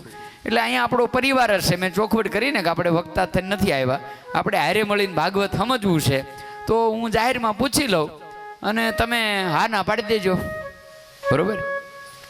પ્રશ્ન પૂછવાનું બીજું કારણ એ છે કે મોટા ભાગે કથાઓ તમે કાયમ સાંભળતા હો, પણ અમે ડાયરેક્ટ કહી દઈએ ને તો એ તમારું ઉપર આ કાનેથી સીધું આમ બાયપાસ થઈ જાય. પણ અમે જ્યારે સવાલ કરીએ કે બોલો ભરતભાઈ ખબર છે કે નહીં, તો આડાવડું ધ્યાન હોય તો ધ્યાન લાગે. એટલે શું કહેવાય? એક સેકન્ડ બી તમે એના માટે વિચારો કે ભાઈ આધિ એટલે શું, એનો અર્થ શું થાય. એના માટે એ પ્રશ્ન પૂછીશ, ઘડીક વિચારશો અને પછી એનો જવાબ આપીશ ને તો એ જવાબ તમારા મગજમાં ફિટ થઈ જશે. અને પછી ગમે ત્યારે કોઈક પૂછશે તો તમે કહી શકશો આધિ એટલે આ. એટલે વારે વારે થોડા સવાલ જવાબ આવશે એટલે જાગતા રહ્યો અને હું જે કહેવા માંગુ છું બરોબર તમને સમજાય. એટલા માટે મારી કથા થોડી પ્રશ્નાર્થ વાળી આવશે. કારણ કે બધાય તમે ઘણી કથા સાંભળી હશે પણ મારું થોડું સિસ્ટમ જુદી છે એટલે મન સહન કરવાની તૈયારી રાખજો. તો પહેલી વાત, આધિ એટલે શું? આધિ એટલે તમારી પાસે નથી એટલે કે અભાવજન્ય દુઃખ. પછી એમાં બધી જ વસ્તુ આવી ગઈ, ધન, સંપત્તિ, માલ, મિલકત, મોટાઈ, જે તમારી પાસે નથી અને એને મેળવવા જે તમે દુઃખી થાવ, આ છે આધિ. એટલે કે અભાવજન્ય દુઃખ. પછી જગતનું કોઈ પણ પદાર્થ આપણે મેળવવું છે અને મેળવવા માટે આપણે પ્રયત્ન કરીએ, એના માટે જે આપણે દુઃખી થઈએ, આનું નામ છે આધિ. અને બીજું દુઃખ એટલે વ્યાધિ. વ્યાધિ એટલે શરીરજન્ય દુઃખ. જગતના બધા જ પદાર્થો તમારી પાસે છે, એમાં એકેય વાતની ખોટ નથી. ધંધો, બિઝનેસ, સુખ, પરિવાર બધું જ વેલ સેટ છે. તો પછી બીજું દુઃખ કયું? વ્યાધિ. પણ શરીરમાં અનેક પ્રકારના રોગ છે, ડાયાબિટીસ છે, બીપી છે ને કોરોના આવ્યો ને આ આવ્યું, બધું જાત જાતના જે શરીરજન્ય જે કષ્ટ, એને વ્યાધિ કહેવામાં આવે છે. અને ત્રીજું દુઃખ ઉપાધિ. ઉપાધિ એટલે જેને સ્વભાવજન્ય દુઃખ કહેવામાં આવે છે. આ દુઃખ કેવું છે? સ્વભાવજન્ય દુઃખ છે. બાકી બધું વેલ સેટ છે, શરીરમાં પણ કોઈ વાતની ખામી નથી, પણ સ્વભાવ એવો છે એટલે સતત ચિંતા કર્યા કરે. વિશેષ કરીને મોટા ભાગે વડીલો ચિંતા કરે એટલે છોકરાઓ કે તમે ઉપાધિ કરો માને એ હાડા તેણે બધું થઈ જાય. હે પણ વડીલોનો સ્વભાવ હોય એટલે એમ કે ભરત આ શું થયું, ઓલું આવ્યું કે નહીં, સોફા ક્યારે આવશે? એટલે પછી આપણે કહેવું પડે કે તમે ઉપાધિ કરો માં બધું થઈ જશે. એ કયું દુઃખ થયું? સ્વભાવજન્ય. કરવાનું કાંઈ નથી, બધું બરોબર છે, પણ સ્વભાવ છે કે જેના કારણે માણસને ચિંતા થયા કરે કે ક્યારે થશે, કેમ થશે, શું થશે. એટલે એ ચિંતાના કારણે માણસ જે દુઃખનો અનુભવ કરે એ દુઃખને આપણે ત્યાં એમ કહેવાય છે કે ઉપાધિ કહેવામાં આવી છે. આ ત્રણ પ્રકારના દુઃખ એટલે અભાવજન્ય દુઃખ, શરીરજન્ય દુઃખ અને સ્વભાવજન્ય દુઃખ. આ ત્રણેય પ્રકારના તાપનો નાશ પરમાત્માને વંદન કરવાથી થઈ જાય છે. તો પ્રશ્ન એ થશે કે આપણે તો ભગવાનને રોજ વંદન કરીએ છીએ, આપણે કાયમ ભગવાને દિવસમાં 2-3 વાર પગે લાગીએ, પણ આ ત્રણેય પ્રકારના તાપનો નાશ થયો ખરો? જેને થઈ ગયું હોય બોલો. ઉપાધિ ન થતી હોય, શરીરમાં ગમે એવું કષ્ટ આવે તો એ જણાતું ન હોય, જગતની નાની મોટી ઉપાધિ આવે, મુશ્કેલી આવે એ ન જણાતી હોય, આવું જેને થતું હોય કયો? નથી ને? તો પ્રશ્ન એ થશે કે આપણા પગે લાગવામાં ક્યાંક ખામી છે? હે? તો વંદનનો અર્થ શું થાય? આપણે વંદનનો અર્થ કેટલો કર્યો? મંદિરે ગયા, હાથ જોડ્યા, માથું નમાવ્યું એટલે પગે લાગી લીધું. પણ હકીકતની અંદર વંદનનો અર્થ થાય, વંદન એટલે વફાદારી, વિશ્વાસઘાત ન કરવાની પ્રતિજ્ઞા. એકવાર તમે જેને પગે લાગ્યા, એકવાર તમે જેને વંદન કર્યું એટલે પછી તમે તમારા નથી રહેતા, પછી તમે એને આધીન થઈ જાઓ છો. કર એટલે કર્મ, મસ્તક એટલે જ્ઞાન અને હૃદય એટલે ભક્તિ. હાથ જોડી મસ્તક નમાવી અને પછી તમારું કર્મ, તમારું વિચાર અને તમારું શરીર આ બધું જ એની આજ્ઞા અનુસાર જો ચાલે તો એ વંદન વાસ્તવિકતામાં વંદન છે. અને આવું વંદન જો કરો તો ત્રણેય પ્રકારના તાપનો નાશ થાય. વંદન એ માત્ર શરીરની ક્રિયા ન રહેતા, એમાં વિશ્વાસ ભળે તો વંદનનું વજન વધે, અને એ વજન પછી એટલું વધે કે વિશ્વના વજન કરતાં પણ એ વજન વધી જાય અને સ્વયં વિશ્વંભરને એ વજન વસીભૂત કરી શકે. લ્યો, એટલે એમાં તાકાત છે. એટલે એકવાર જેને વંદન કરો તો એ પરમાત્માને એવું વંદન કરો પછી તન મન ધન બધું જ પછી એની આજ્ઞામાં પ્રવૃત્તિ, એની આજ્ઞામાં નિવૃત્તિ થઈ જાય. દાદા ખાચરને એકે વાતની તકલીફ નહોતી. લ્યો, ભલે ગરડાના રાજા હતા, શું કામ? એ તો નિરાતે 10 વાગ્યા સુધી પૂજા કરતા. લ્યો, કેમ? કારણ કે એને બધું ભગવાનને સોંપી દીધું હતું. જે મારો ઠાકર કરે એ ઠીક. આપણે પ્રયાસ તો કરીએ છીએ, પણ મુશ્કેલી આવે, બોલી શકીએ છીએ, પણ એ વર્તવું અઘરું છે. વાસ્તવિકતામાં જ્યારે મુશ્કેલીનો સામનો કરવાનો થાય ત્યારે આ વિચાર ટકતો નથી. કોઈ અન્યને આવી હોય ત્યારે પાછા આપણે સલાહમાં કહીએ, હશે ભાઈ ભગવાન બધું હારવાના કરશે, ભગવાન જે કરે બધું બરોબર કરે, આપણે બોલી શકીએ છીએ. પણ આપણી ઉપર જ્યારે આવે ત્યારે ઠાકોરજીમાં એટલો ભરોસો રહેતો નથી. એ જો રહી જાય તો આ ત્રણેય પ્રકારના તાપનો નાશ થાય, એમાં કોઈ બેમત નથી. તમે દાદા ખાચરને પૂછી આવો, તમે નરસિંહ મહેતાને પૂછી આવો, તમે મીરાબાઈને પૂછી આવો. એને ઝેરનો પ્યાલો આપ્યો, એ હસતા હસતા પી ગયા ને. કેમ? કારણ કે નક્કી હતું મારો જે ઠાકર કરે, કનૈયો જે મોજ આવે જે કરે, કાંઈ વાંધો લાવો ઝેર પી જાય. હે, એ ક્યારે થાય? વાસ્તવિકતામાં હૃદયમાં વિશ્વાસ સાથે ભગવાનના થઈ ગયા હોઈએ તો શક્ય છે, નકર એટલું સરળ નથી. આપણે ભલે વાતું હું કે તમે બે, આમાં હું બાકાત નથી. આપણે વાત જરૂર કરીએ, પણ મને તમે એમ કહો લ્યો સ્વામી આ ઝેર છે પી જાવ, તો હું કહું ભાઈ રહેવા દો, હજી મારી કથા બાકી છે, હું ના પાડ દઉં. એટલે વંદનનો અર્થ એ છે કે પરમાત્માને સમર્પિત થઈ જવું, એના શરણાગત થઈ જવું. અને એ જો થઈ જવાય તો પછી તમારે આ ત્રણેય પ્રકારના તાપ નાશ થવામાં વાર લાગતી નથી. જેટલા ભગવાનની શરણાગતિમાં ખામી એટલું જ ખાલી કષ્ટ રહે. આજે અમે થોડા ઘણા જેટલા થવા એટલા ઠાકોરજીના થયા છીએ ને, તો આમ એકેય વાતની ચિંતા નથી. લ્યો, ન ખાવાની ચિંતા, ન પહેરવાની ચિંતા, ન ઓઢવાની ચિંતા, ન અહીંથી અહીં જવાની ચિંતા, બધું મેં તે ગોઠવાઈ જાય. લ્યો, કાલે અત્યારે ક્યાં ચિત્રકૂટમાં કથા હાલતી હતી, મધ્યપ્રદેશ અને ઉત્તર પ્રદેશની બોર્ડરે, અને આજ અત્યારે અહીંયા હાલે છે. બોલો, સરવાળે આમ જુઓ તો અહીં કાંઈ છે નહીં, પાર્કે ખીસે મોજ છે. હે, અમે સીધા પાર્કે ખીસે મોજ કરીએ છીએ કે નહીં? અને છતાં પણ એમ કહેવાય કે ઠાકોરજીના ભરોસે છીએ તો એકેય વાતની ઉપાધિ નથી. ત્યાંથી અહીંયા આવ્યા તો અહીંયા બધું રેડી. જો હે સરસ ઉતારા ને ખાવાનું ને પીવાનું ને રહેવાનું ને એકે વાતની ખામી નહીં, જ્યાં જાવ ત્યાં બધું રેડી. કાલે સાંજે બી આવ્યા તો વિચાર એ હતો કે હવે કાંઈ નહીં, તો ત્યાં લાલજી મહારાજે કીધું કે સંતો માંગણી આવ્યા છે, આજ ભક્તિ માતાનું શ્રાદ્ધ છે, ચાલો લ્યો પ્રસાદી. ઠાકોરજી એને સમર્પિત થઈ જાય હતી, ગમે નાથી ગમે એ બધું ગોઠવી દે, ક્યાંય હેરાન થવા દે નહીં. વાત એ છે કે એનામાં ભરોસો બેસી જાય તો બધું જ સંભાળી લઈશ. પ્રથમ શ્લોકમાં ભગવાનનો પરિચય, ભગવાનનો સ્વભાવ બતાવી અને ભાગવતજીના મહાત્માના દ્વિતીય શ્લોકમાં આ કથાના વક્તા શ્રી સુખદેવજી મહારાજને વંદન કર્યું છે.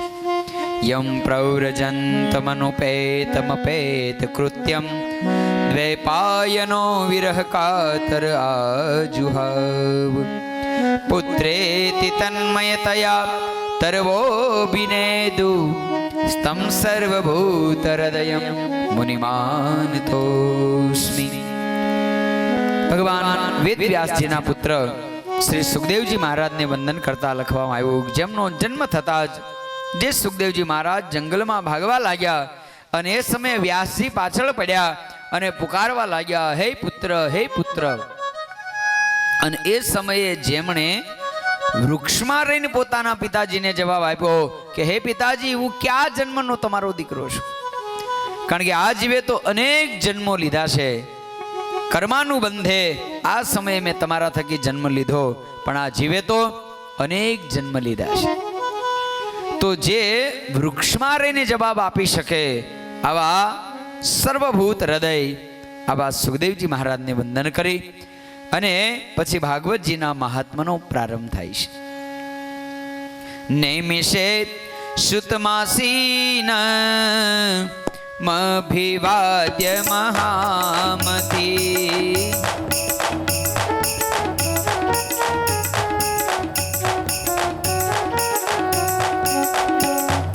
કથામૃતર સાસ્વાદ કુશલ શોनको બ્રવી. કથામૃતર સાસ્વાદ કુશલ શોनको બ્રવી. કુશલ શોनको બ્રવી.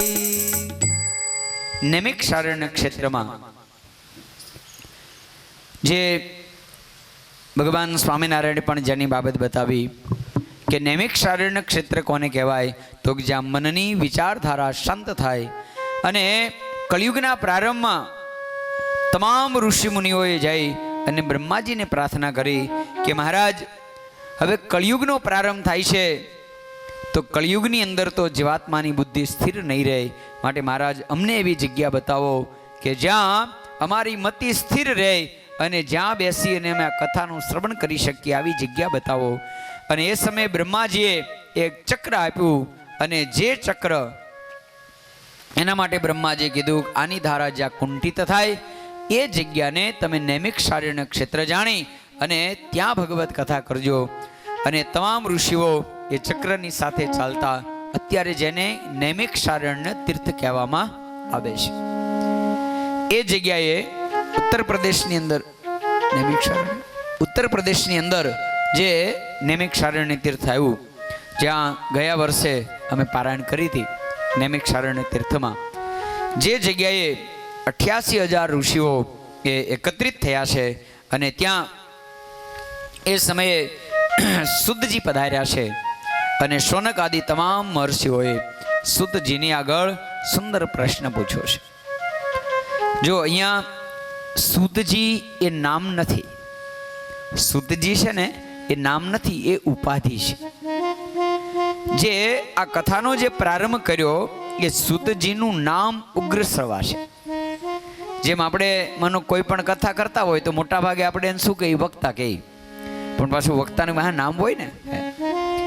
એ જ રીતના શુદ્ધજી છે એમની ઉપાધિ છે. એમ જેવી રીતના તમારે આપણે અટક આપણી ભાષામાં સમજો ને કે બધા બોઘાણી જ છે, પણ બોઘાણીને પાછું નામ જુદું. હું ખાલી કહું એ બોઘાણી તો આમાં બધા ઊભા થાય, બોલો. પણ નામ કહેવું પડે ને કે ભાઈ બોઘાણી ખરા, પણ કોણ. એ જ રીતના શુદ્ધજી એટલે જે વક્તા છે એ ઉગ્રશ્રવા એમની પરંપરામાં શ્રુતજી એમની આગળ શૌનક આદિ મહર્ષિઓ પ્રશ્ન કર્યો છે કે મહારાજ, આપ અજ્ઞાન રૂપી અંધકારનો નાશ કરવામાં કોટી સૂર્ય સમાન છો, તો હે મહારાજ અમારા કર્ણ અને રસાયણ રૂપ એવી ભગવાનની સુંદર કથા અમને સંભળાવો. અને સાથે મહારાજ, હવે જ્યારે કળિયુગ આવી રહ્યો છે ત્યારે અમારા મનમાં બીજો એક પણ પ્રશ્ન છે કે મહારાજ, હવે કળિયુગ આવશે તો અત્યાર સુધી માણસની આયુષ 1000 વર્ષની હતી. આ કળિયુગની અંદર માણસની આયુષ હવે 100 વર્ષ થઈ જશે. કારણ કે 1000 વર્ષવાળાને 100 વર્ષ હાવ થોડાક લાગે કે નહીં કયો? હવે જેમ કે ભાગવતમાં લખ્યું છે, પૂર્ણ કળિયુગ આવશે ત્યારે માણસની આયુષ 10 વર્ષની થઈ જશે. કેટલી? તો આપણે અત્યારે 100 વર્ષવાળા છીએ. હવે તમને એમ કહે કે 10 વર્ષની આયુષ, તો આપણને કેમ થાય? તો આપણને મળો 10 વર્ષમાં ક્યાં ભેગું કરવું? હે, 10 વર્ષમાં તો હજી ખબર પડે તો પૂરું થઈ જાય. હે, પણ એ કળિયુગ જ્યારે આવશે ત્યારે સ્થિતિ એ છે કે 2 વર્ષના બાળકને બધી ખબર પડવા મળશે. હે, જેમ અત્યારે 20 વર્ષે પડે છે એમ એ સમયે 2 વર્ષના બાળકને બધી ખબર પડવા મળશે. અને 5 વર્ષનો થાય ત્યાં તો આધેડ થઈ જાય, અને 7-8 વર્ષનો થાય ત્યાં તો ગૌડો થઈ જાય. પૂર્ણ કળિયુગ આવશે ત્યારે. જોકે હકીકત તો એ છે કે અત્યારે પણ ભલે આપણી 100 વર્ષની આયુષ છે, પણ અત્યારે આપણી ઓરિજિનલ આયુષ ને સાચી આયુષ તો અત્યારે 10 જ વર્ષ છે. બોલો, માનશો? તો તમે કહેશો કે સ્વામી, આ તમારી સામે 50 વર્ષના બેઠા માનની કેમનું? પણ તમને ગણિત કરવું તો તમારે સ્વીકારવું પડશે કે હકીકતે આજે પણ આપણી ઓરિજિનલ આયુષ 10 જ વર્ષની છે. એટલે જે કળિયુગની અંદર 10 વર્ષની આયુષ બતાવી એનું અત્યારથી, એટલે કળિયુગના પ્રારંભે આપણી ઓરિજિનલ આયુષ 10 વર્ષની છે. પણ પૂર્ણ કળિયુગ જ્યારે આવશે, અત્યારે તો હજી 5100 સમથિંગ વર્ષનો કળિયુગ થયો છે. પણ પૂરેપૂરો કળિયુગ આવશે પછી 10 વર્ષની થશે, એ તો હકીકત છે. પણ અત્યારે આપણી 10 વર્ષની આયુષ છે. કેવી રીતે? તો અત્યારે જે આપણી આયુષ છે એ કઈ રીતે છે? તો આપણે 60 મિનિટની 1 કલાક, આવી 12 કલાકનો દિવસ અને 12 કલાકની રાત્રિ, આવા 8 દિવસનું અઠવાડિયું, 4 અઠવાડિયાનો મહિનો, અને આવા 12 મહિનાનું વર્ષ, અને એવા 100 વર્ષની આપણી આયુષ. હવે 100 વર્ષમાં જો ગણિત કરો તો 50 વર્ષ કમ્પ્લીટ રાત્રિના વૈયા ગયા. રાતે તો આપણે હુવા સિવાય કાંઈ કરતા નથી. આ 7 દિવસ છે જેમાં આપણે 11 વાગ્યા સુધી જાગશું. તો 50 વર્ષ રાત્રિના વાત કરો, વાહે 50 વિદ્યા. હવે એ 50 વર્ષમાં 20 વર્ષ સુધી તો તમે બાળક બુદ્ધિ ગણાવો. તાવથી તમે કહો ભાઈ તો છોકરું કહેવાય, એને શું ખબર પડે? એમ કરીને આપણે કાઢી નાખે. તો 50 માંથી 20 વર્ષ બાળ ઉંમરના બાદ કરો, વાહે કેટલા વિદ્યા? 30 વિદ્યા. હવે 30 વર્ષમાં શાસ્ત્ર એમ કહે છે કે વૃદ્ધાવસ્થા જે છે ને એ સેમ બાળાવસ્થા જેવી છે. વૃદ્ધાવસ્થામાં એ વડીલોનું બધું નાના બાળક જેવું થઈ જાય, ઘડીકમાં ભૂલી જાય. બાળપણમાં શરીર નાનું એટલે પગ હરખા ન હાલે. વૃદ્ધાવસ્થામાં શરીર મોટું થઈ જાય એટલે હરખા ન હાલે. જો બાળ ઉંમરમાં દાંત હોય ને વૃદ્ધાવસ્થામાં વયા ગયા હોય, એટલે તમે બાકીનું મેળવી લ્યો એટલે બધું સરખું થઈ જાય. શાસ્ત્રોનો મત છે કે વૃદ્ધાવસ્થા છે એ બાળપણની કોપી છે.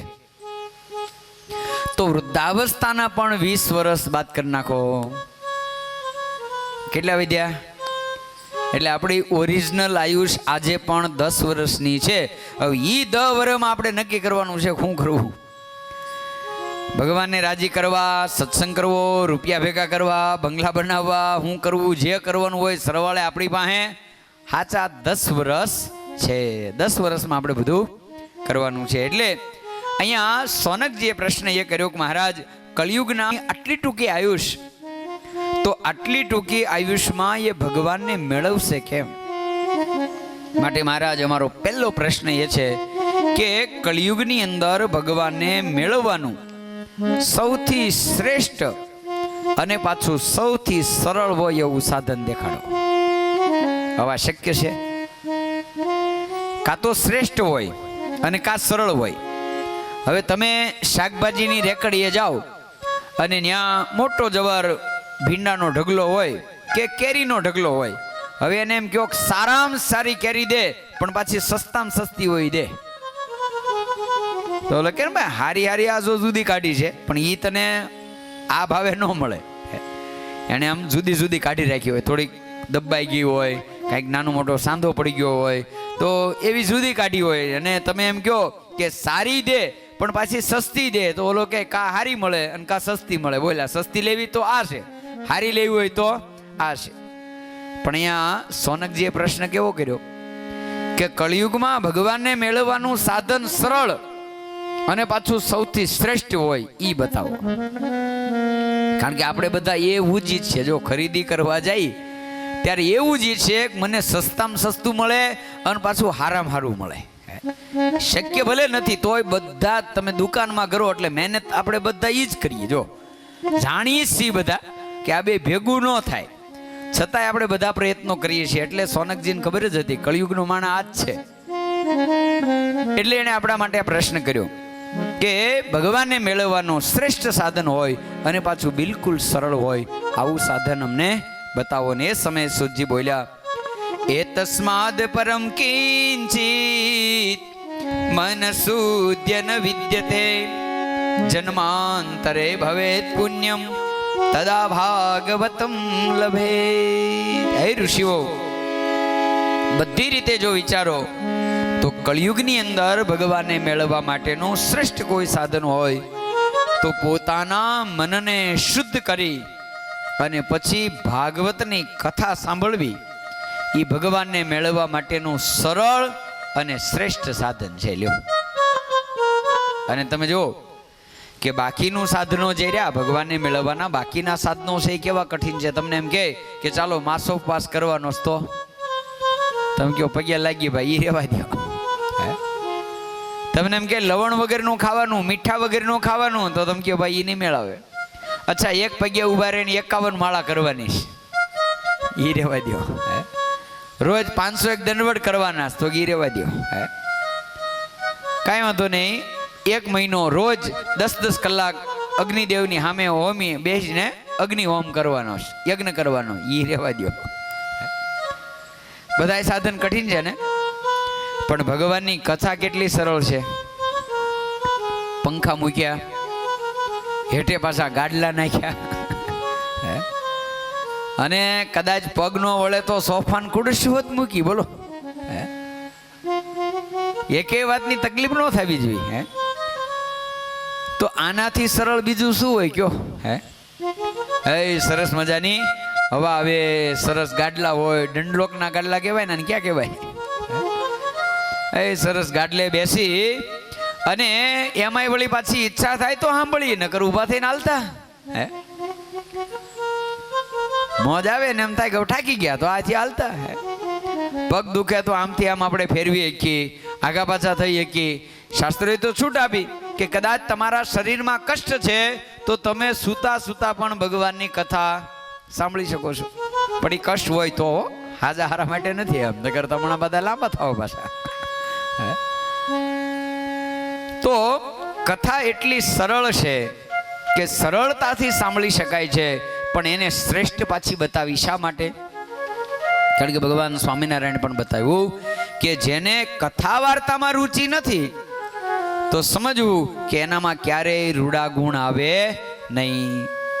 કારણ કે તમે જ્યારે સમજો, તમે જ્યારે જાણો, ત્યારે તમને ખબર પડે કે વાસ્તવિકતામાં સાચું જીવન કોને કહેવાય. આપણા જે પૂર્વજો, આપણા જે વડીલો એ કેવું જીવન જીવીને ગયા, કેવો આદર્શ પાળવો જોઈએ. માણસનો જન્મ મળ્યો ત્યારે વાસ્તવિકતામાં માણસ કોને કહેવાય આ બધી ખબર ક્યારે પડે? કે તમે શાસ્ત્રને જ્યારે સાંભળો ત્યારે ખબર પડે. એટલે કથા છે એને સદગુણોની પાઠશાળા કીધી છે. તમે સ્કૂલમાં જો ભણવા જશો તો ત્યાં રૂપિયા કેમ કમાવાય એ શીખવાડવામાં આવે. સ્કૂલમાં જે તમે ભણો તો ત્યાં શું શીખવાડે? ત્યાં તો કેમ રૂપિયા કમાવાય, આ લાઈનમાં જશો તો તમે આ બિઝનેસ કરી શકશો, ત્યાંથી આટલો નફો મેળવી શકશો. સ્કૂલમાં તમને એ શીખવાડે. પણ ભગવાનની કથા એ છે કે વાસ્તવિકતામાં જીવન કેમ જીવો તો જીવન ખરેખર સુખમય જાય, એ આ કથા બતાવે છે. અને કથા જ એક એવું માધ્યમ છે કે જેનાથી માણસના જીવનમાં રૂડા ગુણો અને પોતાનું જીવન જે છે એમાં સંતોષમાં કઈ રીતે વિતાવી શકાય, આ બધું જ એ આ શાસ્ત્ર શીખવાડે છે. એટલે કથાને શ્રેષ્ઠ સાધન બતાવવામાં આવ્યું છે. અહીંયા સુખદેવજી મહારાજની આગળ સોનકજીએ પ્રશ્ન કીધો કે મહારાજ, આપ એમ કહો છો કે કળિયુગમાં સૌથી શ્રેષ્ઠ સાધન છે, તો મહારાજ ખરેખર કથાનો એટલો બધો મહિમા છે? કારણ કે એક ગાય આપણને વાત ગળે ઉતરે થોડી. શું મહારાજ ખરેખર કથાનો આટલો મહિમા છે? અને એ વખતે સૂતજીએ દ્રષ્ટાંત આપ્યું છે, સાંભળો કથાનો કેટલો મહિમા છે. આ હું કહું છું એમ નહીં, પણ જે સમયે પરીક્ષિત રાજાને શ્રાપ થયો અને એ સમયે ગંગા નદીના કિનારે જ્યારે સુખદેવજી મહારાજ આવ્યા અને પરીક્ષિતને કથા સંભળાવવા જ્યારે તૈયાર થયા ને, તો એ સમયે હું ત્યાં હાજર હતો. અને એ સમયે એક ઘટના બની કે કથાનો પ્રારંભ થાય એ પૂર્વે સ્વર્ગના ઇન્દ્ર આદિ દેવતાઓ આવ્યા છે. અને દેવતાઓએ આવી, આપણે દેવતાઓ આવી ગયા, જો વરસાદના રૂપમાં દેવતાઓ આવ્યા ને. શાસ્ત્રોનો મત છે કે કોઈ પણ શુભ કાર્યના પ્રારંભમાં વૃષ્ટિ થવી એ ઉત્તમ શુભ ગુણ છે, ઉત્તમ છે. જોકે આપણે તો પહેલેથી નક્કી કરીને જ બેઠા હતા કે વરસાદ આવવાનો છે, એટલે તો આપણે આ માંડવા નાખ્યા. પણ એ વરસાદ આવવો એ દેવતાઓની હાજરીની સૂચક માનવામાં આવે છે. એટલે એ સમયે દેવતાઓએ આવી અને પરીક્ષિત રાજાને કહ્યું કે હે રાજન, તમે જે કથા સાંભળવાના છો તમને મૃત્યુનો ભય છે, કારણ કે તમને શ્રાપ થયો છે. માટે એક કામ કરો, અમે અમૃતનો કુંભ લઈને આવ્યા છીએ, તમે અમૃત પી લો અને તમારી જગ્યાએ કથા અમને સાંભળવા દો. હવે માનો ભરતભાઈ અત્યારે કોક આવે અને એમ કે એક કામ કરો ભરતભાઈ, જજમાનમાં તમારું નામ કાઢી નાખો અને તમારી જગ્યાએ હવે યજમાન અમે, હવે હાનની કથાથી અમે, તો પરીક્ષિત રાજાને એમ થયું કે હવે હું કરું, અમૃત પીને અમર થઈ જાવ કે કથા સાંભળું? એટલે એણે સુખદેવજી મહારાજને કીધું કે મહારાજ, મને આમાં દશ નથી ઉજતી. કારણ કે સ્વાભાવિક તમે વિચારો, પરીક્ષિત રાજાની જગ્યાએ આપણે હોય તો મોતનો ભય હતો, 7 દિવસ પછી મૃત્યુ થવાનું હતું. અને એ સમયે કોઈ આવીને એમ કે કાલે પી લે અમૃત, કાયમને માટે અજર અમર થઈ જા, તો સ્વાભાવિક રીતે વિચાર આવે. પરીક્ષિત રાજાએ એ સમયે સુખદેવજી મહારાજને પૂછ્યું કે મહારાજ બોલો, મારે શું કરવું જોઈએ? અને એ સમયે સુખદેવજી મહારાજે દેવતાઓની સામું જોઈ અને દેવતાઓની હાંસી કરી છે. અને ભાગવતજીએ લખ્યું, ક્વ સુધા ક્વ કથા લોકે ક્વ કાચ ક્વ મણિર મહાન બ્રહ્મરાત્રો વિચાર્યેવ તદા દેવાંજહાસ. હે દેવતાઓ, તમે મણિ અને કાચનો ટુકડો આ બેયને એક સરખા જોવો છો. મણી કાચનો ટુકડો બે હરખા કહેવાય? માની લો તમને મણી લેવાનો વિચાર થાય, ક્યાંય રસ્તે નીકળો અને બોટલ ફૂટલી હોય ને એનો કાચનો ટુકડો ફાળી જાવ અને એ લઈને ઝવેરીને આપો, ભાઈ આના બદલામાં 2 મણી દેતો, તો આપે? સુખદેવજી મહારાજે કીધું કે હે દેવતાઓ, જો ગુજરાતી એનું કરીએ, આ જે સુખદેવજી મહારાજનો જે શ્લોક છે એનું ગુજરાતી કરીએ તેનો અર્થ એમ થાય કે હે દેવતાઓ, તમે કાચનો ટુકડો લઈ એના બદલામાં મણી લેવા આવ્યા છો. કારણ તો તમારા સ્વર્ગનું અમૃત છે ને, એ માણસને માત્ર લાંબી આયુષ્યવાળો બનાવી શકે, પણ એને કાયમને માટે જન્મ મરણ ગર્ભવાસ અને લક 84ના ફેરામાંથી મુક્ત ન કરી શકે. અમૃત પીધા પછી પણ એનો સમય નિર્ધારિત છે કે આટલા સમયે આ પ્રલયમાં એનું મૃત્યુ તો થાય જ. જ્યારે ભગવાનની કથા એ છે કે જેના શ્રવણે કરીને જીવાત્મા કાયમને માટે જન્મ મરણ ગર્ભવાસ અને લક 84ના ફેરામાંથી મુક્ત થઈ જાય છે. અને આટલો મોટો આ ભગવાનની કથાનો મહિમા છે. અને એ સમયે શૌનકજીએ કીધું કે મહારાજ, અમે એવું સાંભળ્યું છે કે આ કથા પૂર્વે સંકાદિકોએ નારદ પાસેથી સાંભળી હતી, તો નારદે બ્રહ્માજી પાસેથી સાંભળી હતી, તો મહારાજ અમારા મનમાં પ્રશ્ન એ છે કે એવું તે કયું કારણ બન્યું કે નારદજી કોઈ દિવસ સ્થિર રહેતા નથી? હવે કથા સાંભળવા માટે સ્થિર થવું પડે. તમે એમ કહો કે ભાઈ હું તો 1 કલાક ક્યાંય હેઠો બેહું જ નહીં, તો કથા ન સાંભળી શકાય. એના માટે તમારે સ્થિર થવું પડે. તો મહારાજ નારદજીએ જે સનકાદિકો પાસેથી કથા સાંભળી, તો નારદ ક્યાંય સ્થિર નથી રહેતા. તો મહારાજ અમને એ બતાવો કે એ સમયે નારદજીએ કયું એવું કારણ બન્યું જેથી કરીને કથા સાંભળી. અને એ સમયે શુદ્ધજી શૌનક આદિ ઋષિઓની આગળ કહે છે કે ઋષિઓ, પૂર્વે એકવાર નારદજી એ ફરતા ફરતા બદ્રિકાશ્રમમાં આવ્યા છે. અને બદ્રિકાશ્રમની અંદર જ્યારે આવ્યા અને એ સમયે બદ્રિકાશ્રમમાં સનત કુમારોનો મેલાપ થયો છે. સનત કુમારોનો મેળાપ થયો. સનત કુમારોએ નારદજીને જોયા, કારણ કે સનકાદિકો પણ સનત કુમારો પણ બ્રહ્માજીના પુત્ર છે અને નારદજી પણ બ્રહ્માજીના પુત્ર છે, એટલે આમ બંને ભાઈઓ છે. એટલે નારદજીને જોઈ અને સનત કુમારોએ પરસ્પર વંદન કરી અને પછી સનત કુમારોએ પૂછ્યું કે નારદ, આ તમારા મોઢા ઉપર ગ્લાની દેખાય છે. આપણે તો સાધુ છીએ, આપણે તો હંમેશા પ્રસન્ન હોવા જોઈએ, કારણ કે આપણને આપણું તો કાંઈ દુઃખ હોય જ નહીં. નહીં ખાવાનું, નહીં પહેરવાનું, નહીં રહેવાનું, કારણ કે આપણે બધું પરબારું. તો તમને ચિંતા શેની છે? ભગવાનના સાધુને ચિંતા હોય નહીં, પોતાની ન હોય, પણ હોય તો કોની હોય? સમાજની હોય, સત્સંગની હોય. તો હે નારદજી, અમે પણ સંત છીએ અને તમારા મનમાં સમાજની એવી કોઈ ચિંતા હોય તો અમને કહો, અમે એમાં સહયોગ કરીએ. કારણ કે સાધુનું કર્તવ્ય છે, એનું કામ જ એ છે કે સમાજની ચિંતાનો નાશ કરવો. માટે હે નારદજી, અમને બતાવો કે આપને શું ચિંતા છે. અને એ સમયે નારદજીએ કીધું કે હે સનત કુમારો, હું પૃથ્વી પર ગયો હતો અને પૃથ્વી ઉપર ભગવાન કૃષ્ણના ધામમાં ગયા પછી કળિયુગનો પ્રારંભ થયો છે. અને એ કળિયુગને મેં જ્યારે જોયો, કળિયુગની એવી પરિસ્થિતિ છે કે તરુણી પ્રભુતા ગે હે શાલકો બુદ્ધિદાયક કન્યા વિક્રયણો લોભા દંપતિ નામ ચ કલહન. કળિયુગનો પ્રભાવ એવો મેં જોયો કે એક એક ઘરમાં તરુણી પ્રભુતા, એટલે એક એક ઘરમાં બહેનોનું હાલે છે. તમારે કેમનું છે? આ તો કળિયુગનું લક્ષણ છે, એટલે એમાં કાંઈ આગા પાછા ન થતા. એનું જ હાલશે ને એનું જ હાલવું જોઈએ. કારણ કે આ તો કળિયુગ પ્રારંભ થયો તે દી નારદજીએ કીધું. હવે તો 5000 ઉપર વર્ષનો થઈ ગયો, પણ નારદજી ક્યારની વાત કરે છે? જ્યારે કળિયુગ પ્રારંભ થયો ત્યારે નારદજી કીધું કે મેં જઈને જોયું કે કળિયુગનું લક્ષણ તરુણી પ્રભુતા ગેહે, એક એક ઘરમાં નારીનું સામ્રાજ્ય થયું છે. અને હે શરદ કુમારો, એનું પરિણામ એ આવ્યું છે કે નારીનું સામ્રાજ્ય થતા સલાહકાર સાળો થઈ ગયો છે. પહેલા એવું હતું કે મોટા ભાગે દરેક વ્યક્તિ પોતાના ગુરુઓની સલાહ લેતો, પોતાના વડીલોની સલાહ લેતો, એ પ્રમાણે ચાલતો. અને હવે કળિયુગની અંદર સલાહકાર કોણ? સાળો છે. અને એમાંય ભાગશાળી એ કહેવાય કે જેને હાળો સત્સંગી મળે. તો સલાહ સત્સંગની આપે ને, હે તો એમ કે નાના કાંઈ વાંધો નહીં, કરો કરો જીજાજી કરો, અમે હારે છીએ.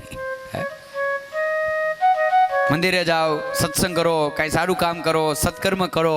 હે તો એવા જીજા ભાગશાળી કહેવાય, જેને હાળો એમ કહેવાય કે સત્સંગી મળે. તો સાળો સલાહકાર છે. અને બીજું કળિયુગનું લક્ષણ બતાવ્યું, કન્યા વિક્રણે લોભાદ દંપતિ નામચદ કલહન. આજે નારીનું મહત્વ વધતા હવે માત પિતા એટલે કે કન્યાના માત પિતા દીકરીનો વિક્રય કરવા લાગ્યા છે. પોતાની દીકરી એમને પરણાવતા નથી, એના બદલામાં દહેજ લે છે. અને એ દહેજ રૂપી દૂષણનું પરિણામ એ આવ્યું કે દંપતિ નામ ચ કલહનમ, પતિ પત્ની વચ્ચે ઝઘડા થાય છે. અને એ તો સીધી વાત છે કે માનો 5 લાખ રૂપિયા આપી અંતમ પરણાવીને લાવો અને પછી એમ કહે કે નહીં હું આમ નહીં કરું, તમે કહો મફત ન થાય હો, તારા બાપાને 5 લાખ આપ્યા છે, કયો કે નહીં? એટલે ઓલી કે ને તમે 5 આપ્યા, અરે બીજા ભાઈ તો છે ને મારા બાપાને 6 લાખ આપતા, તોય મારા બાપાએ તમને પરણાવી.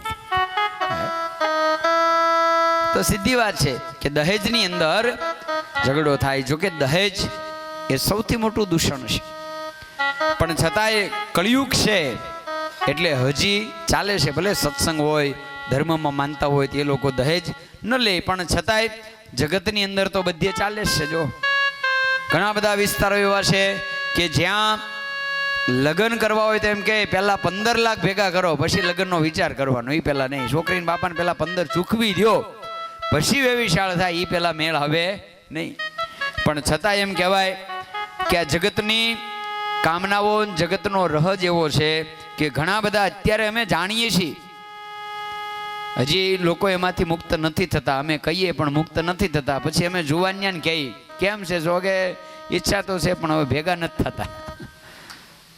તો પછી અમે કહીએ તો પછી અહીંયા ખાલી છે હોય, તો કે ના ના એમ તો હજી ટ્રાય કરું, મેળ આવી જાય છે. નકર બોલો, તમે બધા જ જાણો છો કે નહીં કે જગતમાં કહેવત પડી ગઈ કે નોકરી કરવી તો ગવર્મેન્ટની અને સાધુ થવું તો કોને થવું છે? બોલો લ્યો, એક સોફો વધારે દી હાલો. સરકારી નોકરીનું બહાર પડે 1000 જણાને લેવાના હોય તો લાખ જણા ફોર્મ ભરે છે. 1000 જણાને જ ખાલી સિલેક્ટ કરવાના હોય. કોઈ પણ ભરતી સરકારી બહાર પડે 1000 જણા લેવાના હોય ને લાખ ફોર્મ ભરાય. પણ સ્વામિનારાયણના સાધુમાં તો એમાં કાંઈ ફોર્મ જ નથી ભરવાનું. બોલો, પણ એમાં કોઈ તૈયાર થતું નથી. નકર બધા જ જાણે છે અહીંયા જલસા સિવાય કાંઈ નથી. જો નકરી મજા છે હે, પણ છતાંય તમે એવું માનો છો કે મળું મજામાં ક્યાંક સજા છે. અમે મજા જ માણીએ છીએ, પણ છતાંય તમે એવું માનો છો કે આ મજામાં કાંઈક સજા છે. અને જો એવું ન માનતા હો તો બધા એમ આવ્યા હોય, ભગત કેમ હું માનવું તમારું? બોલો, ભગત આવ્યા હતા થોડાક દીકા, આપણે આસને જ આવ્યા હતા. પણ અહીંયા એવું છે કે આપણી ઈચ્છાથી આવી શકાતું નથી, કારણ કે આ કઠિન છે. ઓલું કહેવત છે ને કે આ લાડવો જરૂર છે પણ એ લક્કડ કા લાડુ હે. આ એમનેમ ચવાઈ જાય એવા લાડવા છે નહીં, એટલા હેલા નથી. અને હેલા હોય તો દુનિયામાં બધાય નો ખાવા મળ્યા હોય. ભલા માણા જીઓ વાળા ખાલી મફત સિમ કાર્ડ બહાર પાડે, ન્યાય 24 કલાક લાઈનમાં ઉભા રહે. હવે સિમ કાર્ડ આવે કેટલાનું? મૂળ 25 રૂપિયાના મફતના સિમ કાર્ડ આટલું માણા 5 કલાક જો લાઈનમાં ઉભા રહેતો હોય, અહીંયા બધું મફત, તો અહીં લાઈન લાગી જવી જોઈએ? નથી લાગતી. એનું કારણ છે કે બધા જાણે છે કે હાવ હેલું નથી, કંઈક તો અહીંયા અઘરું છે. એટલે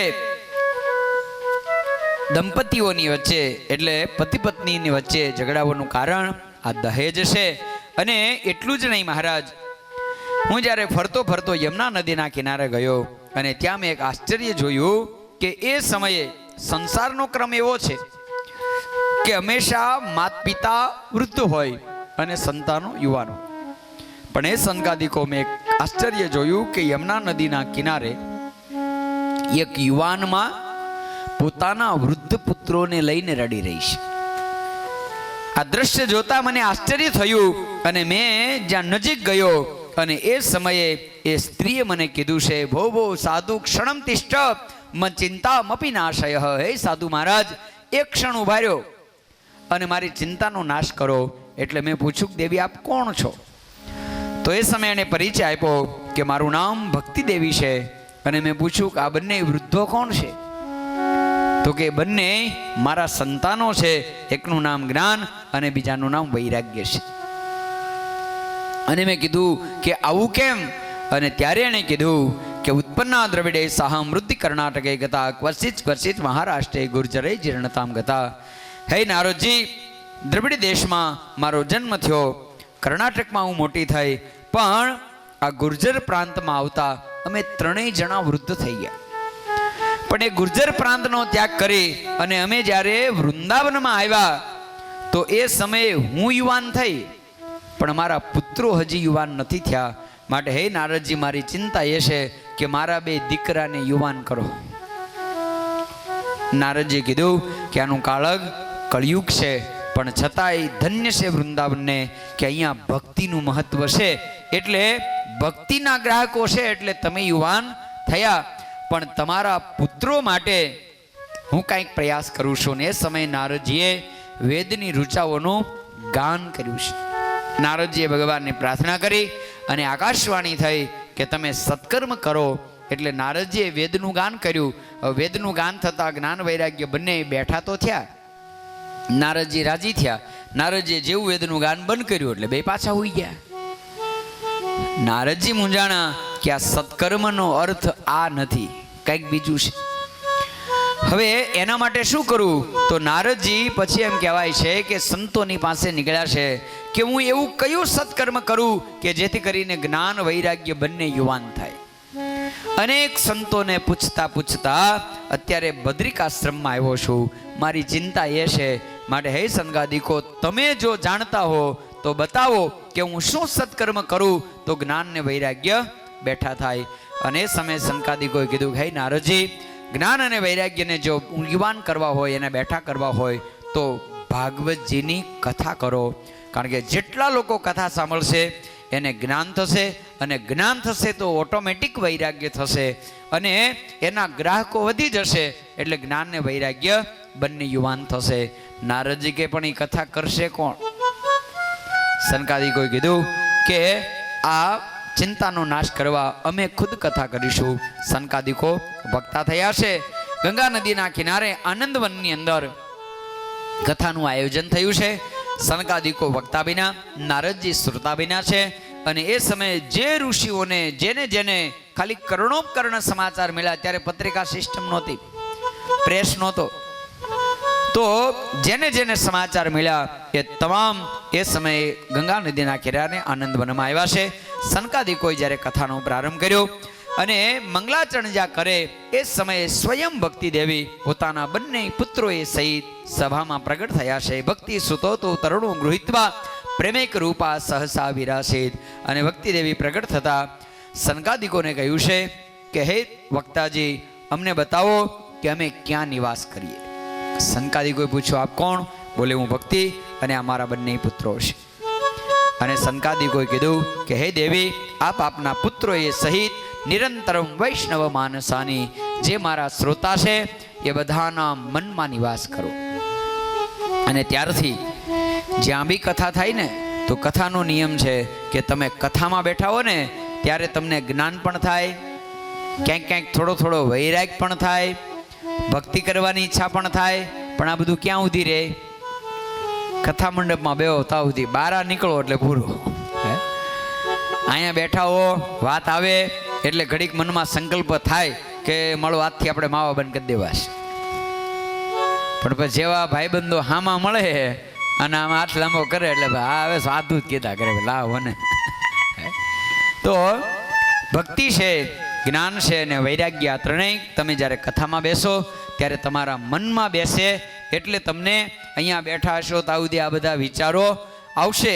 પણ કોઈ કોઈ એવા મહાન હોય છે કે એ વિચારેને પછી મનન કરી અને એનો નિધિધ્યાસ કરી અને એના જીવનમાં ઉતારે છે. અને એ સમયે નારદજીએ પૂછ્યું કે મહારાજ, આ કથાના માધ્યમે કરી અને કોઈનું કલ્યાણ થયું હોય આવી કોઈ કથા હોય તો એ કથા મને સંભળાવો. એ કથા સનકાદિકો સંભળાવશે, પણ એ કથા આપણે બરાબર 8:30 વાગે આપણે શરૂ કરી દેશું. જેને અનુકૂળ થઈ જાય આવી જાજો. નારાયણ નારાયણ નારાયણ નારાયણ નારાયણ નારાયણ બદ્રી નારાયણ બદ્રી નારાયણ બદ્રી નારાયણ બદ્રી નારાયણ શ્રીમન નારાયણ નારાયણ નારાયણ શ્રીમન નારાયણ નારાયણ નારાયણ સ્વામી નારાયણ નારાયણ નારાયણ સ્વામી નારાયણ નારાયણ નારાયણ સ્વામી નારાયણ સ્વામી નારાયણ સ્વામી નારાયણ સ્વામી નારાયણ સ્વામી નારાયણ નારાયણ નારાયણ સ્વામી નારાયણ નારાયણ નારાયણ સ્વામી નારાયણ નારાયણ નારાયણ સ્વામી નારાયણ નારાયણ નારાયણ બોલો સ્વામિનારાયણ ભગવાન બાલકૃષ્ણલાલ વિઘ્ન વિનાયક દેવ કષ્ટબંધન દેવ ઓમ નમઃ પાર્વતી પદય હર હર મહાદેવ. બોલે લક્ષ્મી નારાયણ દેવની ગોપીનાથજી મહારાજની. આવો અહીં પછી ઊભા રહી જાઓ એટલે સાલે ઓઢાડે ત્યાં. પછી ગ્રુપ પિક્ચર વિડીયાવાળા હોય, ફોટાવાળા એક પાડ લેજો, યાદગાર માટે એમને રહી છે. આવો મુકેશભાઈ, આવો આવો મયુરભાઈ, આવી જાઓ. બોલો હરિકૃષ્ણ મહારાજની, બાલ પ્રભુ ઘનશ્યામ મહારાજની. તો આ સન્માનને એકવાર જોરદાર તાલિકાના ધ્વનિથી આપણે વધાવી લઈએ. તો અત્રેવાલા ભક્તજનો અહીંયા સન્માન પૂર્ણ થાય છે. ખૂબ ખૂબ સંતોના અને ઠાકોરજીના આશીર્વાદ આ પરિવાર ઉપર કાયમ માટે વરસતા રહેશે. તો ફરીવાર સાંજે સમયવાલા ભક્તજનો લઈ અને પદા પહોંચી જજો. બોલો ઘનશ્યામ મહારાજની. તો અત્રે બધા ભક્તજનો સભામાંથી નિજ મંદિરમાં